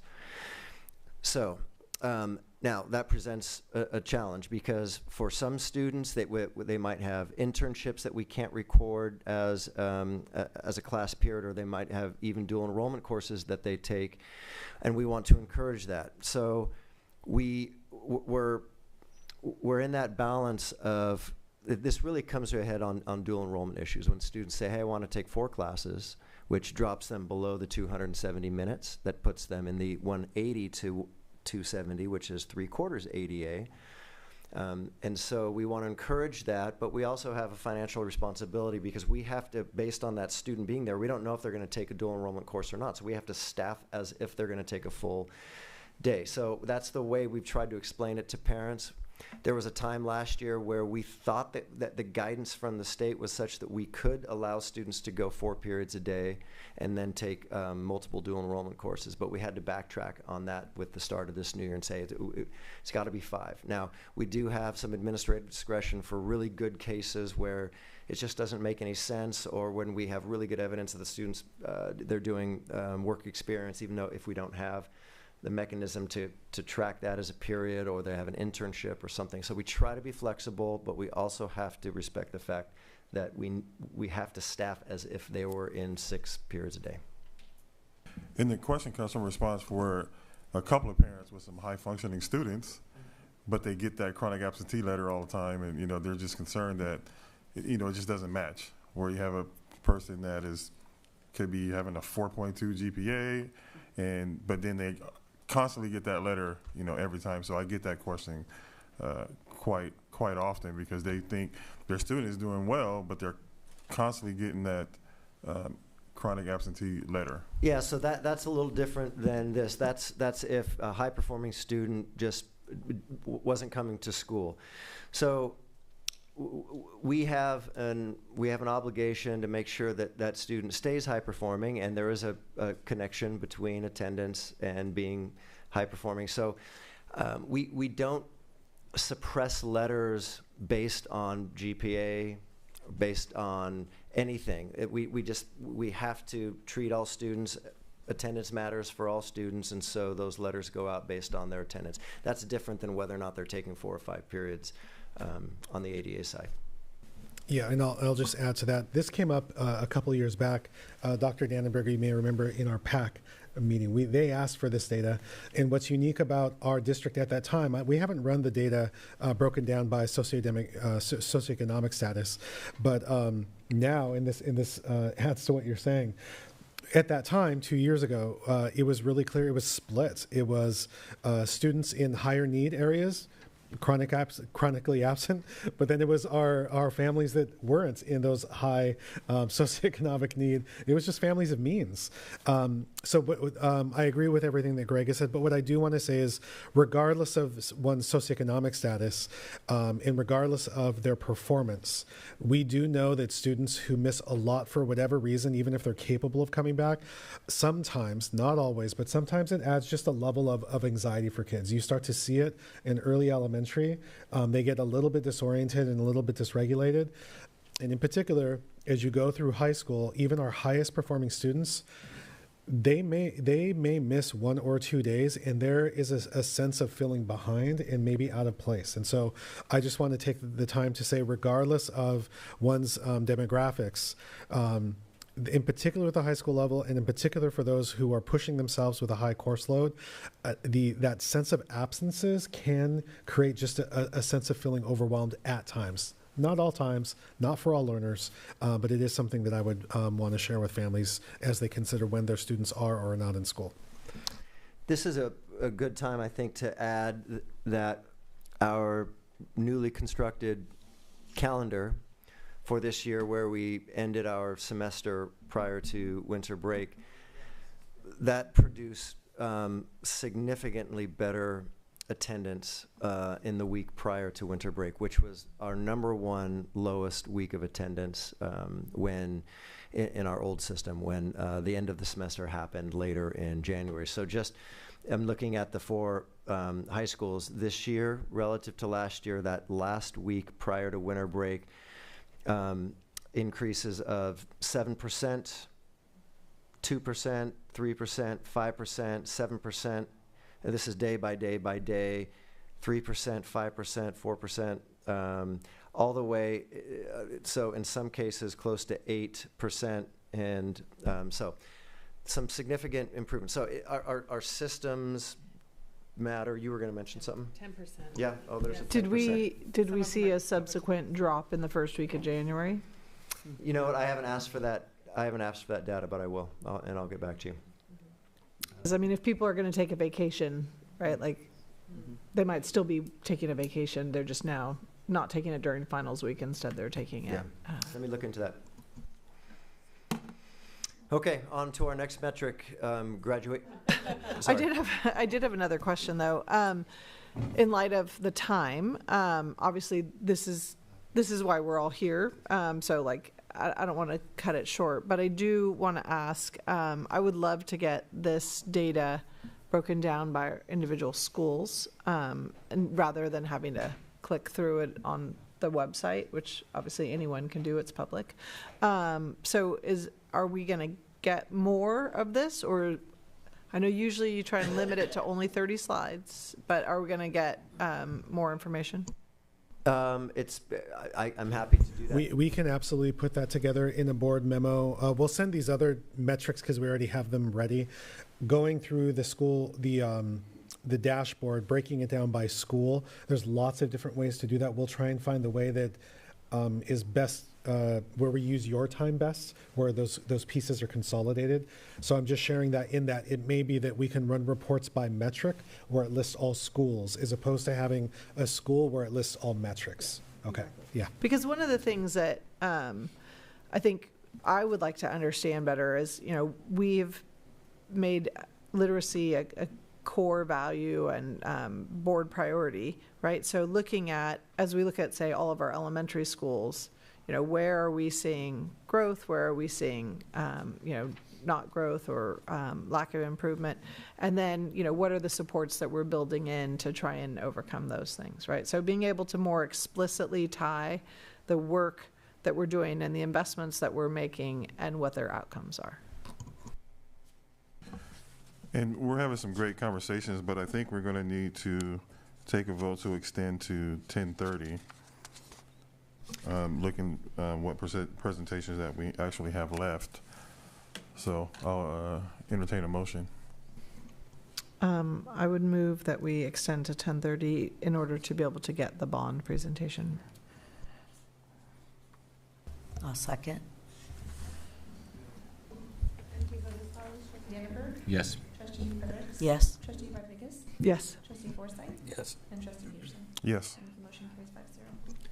And I'll just offer that there's a selection of slides at the end of the presentation that I won't spend a lot of time on. I just wanted to demonstrate something, so didn't want you to think that we're on slide 11 of 30 and we're going to pace it in the same way. Okay, graduation rates. All right, this was another area of strength for us on the 2024 dashboard. So obviously this was an area of emphasis given the 2023 results. So a lot of hard work, systems changes and shifts that produced a significant increase, particularly relative to the state. So this is our one blue metric, and we're really proud of it. You can see here in our student groups, we had some really significant increases, and particularly looking at our students with disabilities, which is a global area of focus for us.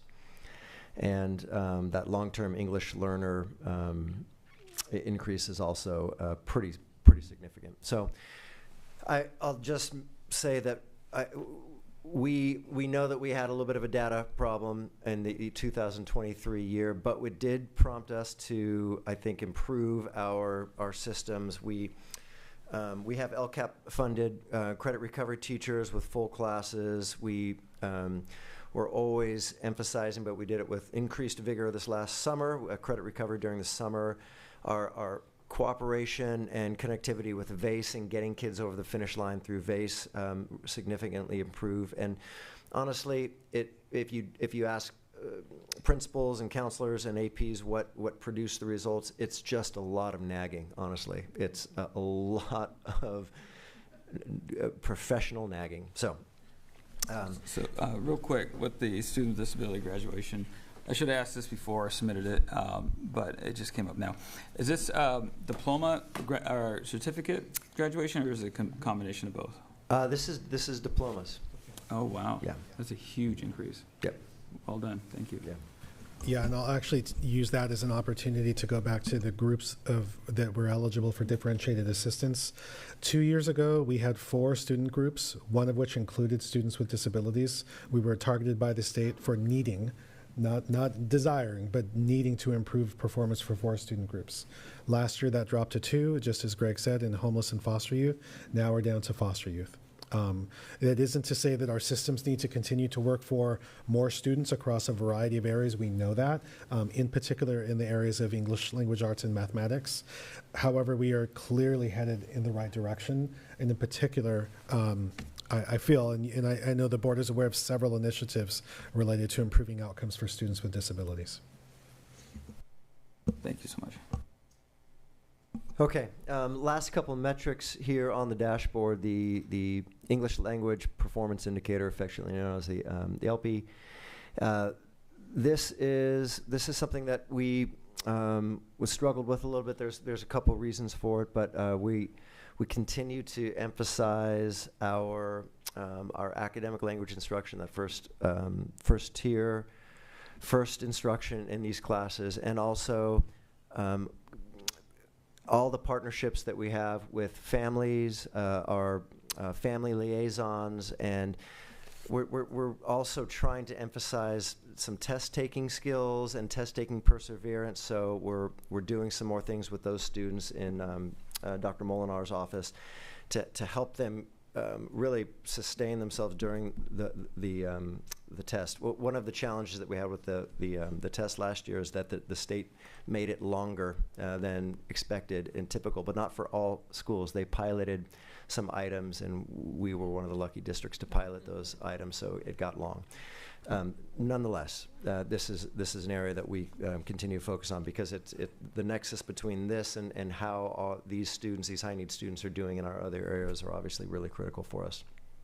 All right, this is, I'm not going to touch on each one of these slides, but I wanted to make the point that this is the conversation that I'm emphasizing, our team is emphasizing with our principals, and I wanted to make it very public and available to the public that, and I've tried to organize it in a very digestible and simple way. What we're looking for, what we're emphasizing is value add. These aren't matched cohorts, so that when you see a purple arrow, that means last year they were in 3rd grade, this year they're in 4th grade. It's not a perfect cohort, but it's a rough estimate. What value are we adding when they walk into the room? Can if I get them however I get them, at 39%, whatever, can I get them out the door at 54%? What is my value add, my contribution to that cohort's trajectory? So that's why I kind of changed the way I've done this. So on each one of these, when I've talked with principals and I've met with all of them, and I've just highlighted, again, we'd have 1 million slides if we did every single student group, but I just did all students and socioeconomically disadvantaged students, and the comparison. And so so for example, on this slide, we have 1, 2, 3, 4, 5 opportunities for value add, and for each one of those, we did it. Now, we want to see more. We want to see a stronger percentage of value add, but when we don't see those purple arrows, that's when we have to really reflect and ask ourselves, what are we doing to make a significant contribution to the cohort such that they are different? They've been transformed as a result of their year with me. So that's why I've kind of reconfigured it this way. And when we don't see that, it's a very intense point of professional reflection for all of us, that's our job. We're in the business of transforming students, and we have to be able to say that at every level, with every cohort, with every student, we are adding value, and that value accumulates over time. So the green arrow is totally different set of kids, hard to compare at all, up or down, but it's really about our system. Can we be a purple arrow system throughout our K-12 program? So that's why I wanted to include that. So I'll end with this final slide here. So again, in summary, there were some things to celebrate, and I just want very sincerely thank all the people from the district teams, our Ed Services team, to hiring. As I've always said, the best thing we can do is put great adults in front of students. What matters far less is the curriculum. I care about it. It's in my department, but and all the things that we do for students, classified. Are we greeting kids at the door? Are they warmly welcomed? Do we have programs that connect them to school, athletics? All these things that get us to these things: graduation rates, college career readiness. A lot of hard work on the part of our student support teams, our social workers, all the home visits to get us improving in chronic absenteeism. Those are hard-won gains. Those are probably some of the hardest-won gains, to get students that aren't coming to school and families that are struggling to get their kids to school, to get them to school. Those, you get a day or two after hours and hours of work, after home visits, after brims, after intensive SAP counseling sessions. So they're small gains, but they're hard won. My hope is that our success is very addicting and we just keep at it. But we do, at the end here, we do have some really significant areas that we need to improve on. I do think we're laying the groundwork for it. What we're doing in ELOP, what we're doing with our literacy initiative, what we're doing with our grade level cohorts, particularly what we're doing with our inclusion initiatives, increased rigor. I expect to see the fruits of those initiatives borne out in this data in the future. So happy to answer any questions that you have. And I don't believe we have any public comments for this section. Is there any more questions or comments? Okay, we're on to 15D2. Actually, no, we're on to 15B1. Report regarding Williams Uniform Complaint Procedures Quarterly Report pursuant to AR 1312.4 for quarter ending December 31st, 2024. There were no reports this quarter, or no complaints this quarter. Thank you. So we don't have any questions. Now we are on to 15D2, Educator Workforce Housing Survey Analysis Presentation. Okay, good evening, Board. I just wanted to, in the essence of time, I know our bond team is waiting. I just wanted to get your input. This item has been brought forth, now it's the fourth time. We have the presentation, the results I presented last board meeting. So wanted to know how deep you want me to go into the presentation, or I think it's clear there's an opportunity and we recognize that, and so I think we can put this item to rest. At a minimum, we just wanted to, away from a special board meeting, we jumped over it during a regularly scheduled board meeting to give the board an opportunity to affirm its commitment to exploring educator workforce housing, to surface this for anybody in the community who missed it the first two times, that these are the results. So if at the board's pleasure, if there's anything that you would like to emphasize for the community, we could always bring it back again. But if there's anything that you didn't want to miss an opportunity to talk about tonight, we wanted to give you that opportunity. I think the report speaks for itself, and obviously I think we need to continue to explore this. We're going to have the need in the future for our employees. Okay. That's a consensus? Okay. You have it. Thank you. Good. Thank you. Now we have the bond, budget, and project updates. Yep. Do you want to do the changes first? No, that would be the consent. Okay. Yeah. The moment we all been waiting for. Yeah. I kind of blacked out there, Greg. I don't know what happened. Good evening, Dr. Castro, President Peterson, Vice President Forsyth, and Trustees Rodriguez, Fredericks, and Dannenberg. Dr. Mirza and I want to take this opportunity to provide the Board of Trustees several key updates related to the Measure E bond. Please go to the next slide. So hearing your guys' remarks and want to see kind of a reconditioning of the implementation plan summary update, wanted to show you kind of how we're reflecting actual project cost and looking forward and reevaluating these costs. So The project priority list has remained the same. We didn't change that at all, same as well as the timeline. You'll notice in the third column that's labeled 21324. Those were the original costs that were presented on 21324. So what we have done is we took the actual project costs over this past summer, including some project costs that were under construction now, and as well as some change orders that we saw in the solar, and just kind of revamp these numbers, just to kind of give you a better snapshot of, moving forward, how we're looking at these line items. So Ryan, yep. Sorry. No. I was super confused because I was looking at 1724 and it should be 1725. Yeah. So, because I was like, I don't My understand. They're a apologies. month apart. Why are they different? I did it like at the end of I know, we're all December, struggling. and so it's 1725. So you'll see like in the solar line item, that's the actual cost that we're seeing now, as well as the LED lighting and stadium lighting. We don't have change orders in those line items.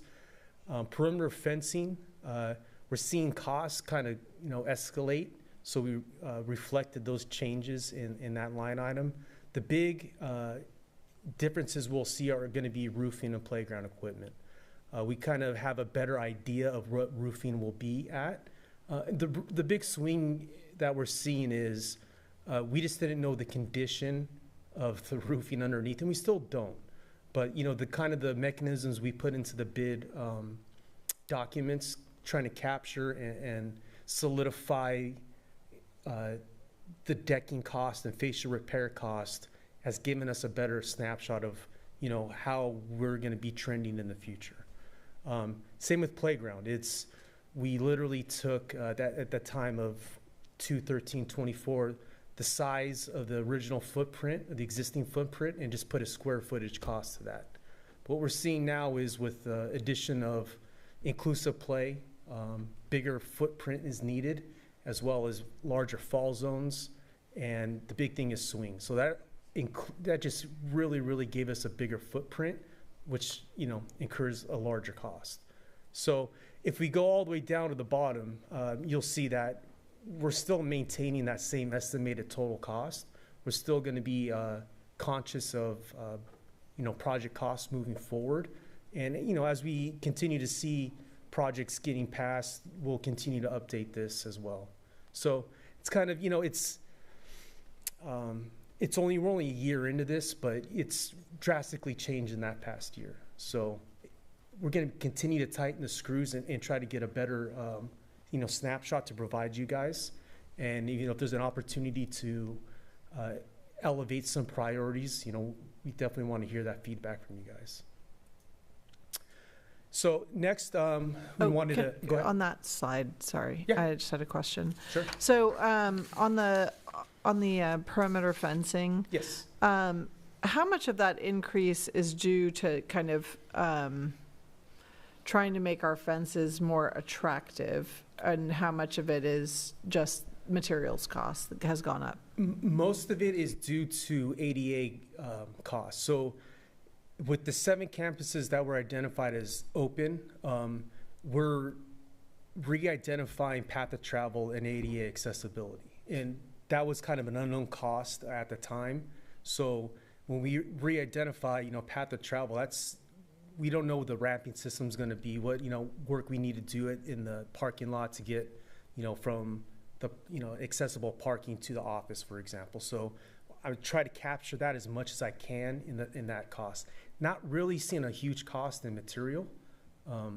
We know that, we do want to, in certain select zones, want to try to be more attractive, if you will, more aesthetically pleasing, especially in front of campuses or off of Victoria at Buena, for example. You don't want to just put chain link. So that's really minor. Mainly it's the ADA cost. So, when we go through DSA has a 20% rule. If we identify a project being $1 million, they want to see 20% more of that going to, as silly as it sounds, restroom upgrades, ADA upgrades. So even though, we're just doing fencing, they still want to see 20% of that value contract going to ADA upgrades. So that's the big cost increase that we're seeing. With these next few slides, I want to preface this portion of the presentation, explain to the board that at this point, all state matching funds are potential. Until we have an actual tangible check, we don't know when that money is coming in. We're going to apply for it, but as the coffers are being drained and new propositions are filling the coffers, we don't know when we'll receive this money. It can be 6, 7, 8 years down the road. That's not going to hinder us from doing all the work for applying now. So knowing that, we're not basing any future projects based off of state matching funds. I've been through this with other districts where they count on this money, and I don't want to count on this money. It's kind of a bonus, if you will. So saying that, I think that this money comes in and just extends the life of the bond at the end. Pretty much. Yeah. Pretty much. I don't want to dedicate this money to, classroom modernization. We don't have the money. So we want to get the money first and know it's on its way, and then we can, kind of dedicate that money towards any future projects. And Ryan, we're saying that money over, can you just put a number to that? What's an estimate that we could see, whether it's 6, 7, or 8 years? Yeah, so working with our consultant, CLC, they have a 10-year forecast, which is in a few more slides, and they identified $93 million in state matching funds. That's kind of the one silver lining that we have for not having a bond for so long. It's reset this cycle. So it's a lot of money. It's a lot of money, and it obviously behooves of us to chase this money. Thank you. Yeah, not a problem. I can get into more depth, kind of certain projects won't qualify for this. Solar is almost a perfect match for this as we go from site to site. There's some campuses, for example, Anacapa, who have a large tranche of potential money. I believe it's $8.6 million. So that's a good matchup for the project we're designing now with the fencing and parking lot improvements. So, I don't want to say we're expanding scope to maximize that funds, but, we want to include as much as we can to maximize those funds. So it's not a one-time offer, but it's a lot of money. And so we want to maximize as much as we can, using our consultant, CLC, who have been fantastic. We can go to go forward. So project planning and outreach.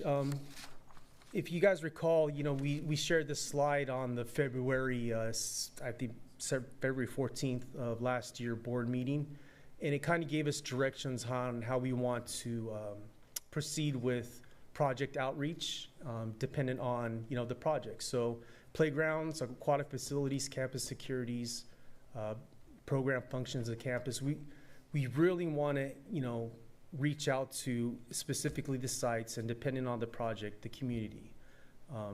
It is important for the bond to create these steering committees with site personnel to steer us in the right direction. I only know what I don't know, and I don't know a lot. So having the historical knowledge of facilities and site personnel, leadership, they kind of give us direction on what needs to be done, what they want versus what they need. It really just helps us, design these projects, to be specific in nature. So a good example of this is Anacapa project. You can go to the next slide, please. So this is kind of just a quick little timeline of the outreach that we did with the architectural firm R&T and the steering committee, which consisted of Robert Ruiz, the principal, and Petra, the assistant principal. So, we sat down with them several times, and they reached out to their PTA, they reached out to their site personnel, and gave us all that data and feedback, and we just kept on, the wheels of the train just kept on moving.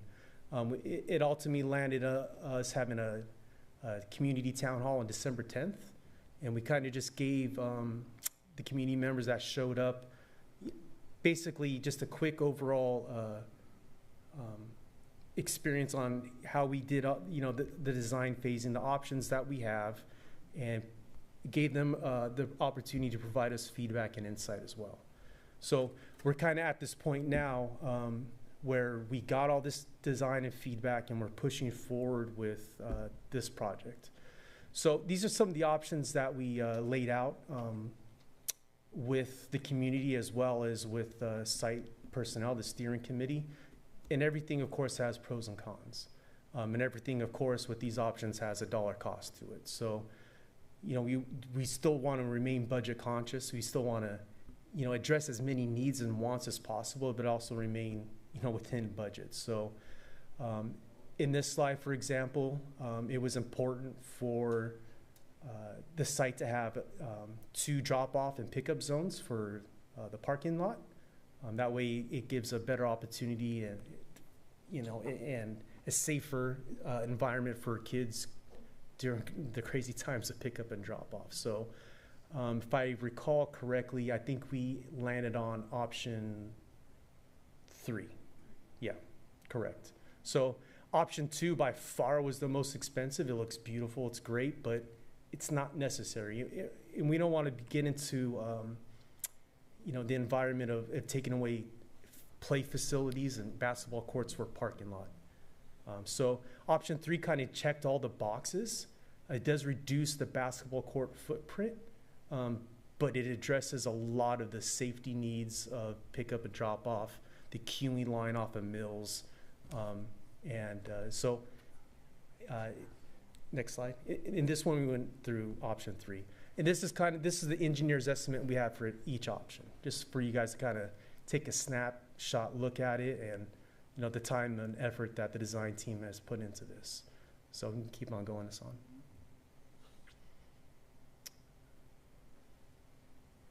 And then the next kind of parking lot options that we had were the west entry options, which is right off of Mills. We have the 3 options here. Option 3 basically doesn't do much except address the site ADA needs, because it's kind of a disaster in that parking lot, ADA-wise. The downside of that is it pushes the fence line almost in front of the school, so it's very aesthetically not pleasing. Option 1 and option 2 kind of hide the fence line in the back, and so you can see, it is a good-looking campus. We don't want to take away from that. But they come at a higher cost. So if we continue with the slides, we'll see option 1's 1.6 million. Option 2 is what we're moving forward with, is 1.2 million. And option 3, minimal work, doesn't really check all the boxes. Saying that, with all of these options that we had, well, we'll do the design process. Go ahead. So at the town hall, that's where we ended at. So right now we're back in developed design. So RNC now has the marching orders to move forward with these options. That way they can start getting all the design features done and get ready to send this package to DSA. Next slide. So kind of the process that we took is we evaluated the vision and purpose of this project, and couple that with site needs and site direction. We are moving forward with the options 3 in the north parking lot and option 2 in the west. So these have an engineer's estimate of 5.7 million, and that we have a budget of 6.3 million. So we're maintaining within budget. We do expect some change orders with this amount of work. So, right, yeah. So, but more importantly, it does take a big chunk of that state matching funds potential of 8.7 million. So we try to address all of these needs and wants and maximize these state matching funds as best as we can. I kind of sped through this as fast as I can, given that everyone's kind of had a long day, but are there any questions? Any questions? Thank you. Thank you so much. Thank you, guys. All right, the next section, 16, is a consent calendar, and 16 A through 1 through 16D13 is routine in nature, but anything can be pulled by any board member if need be.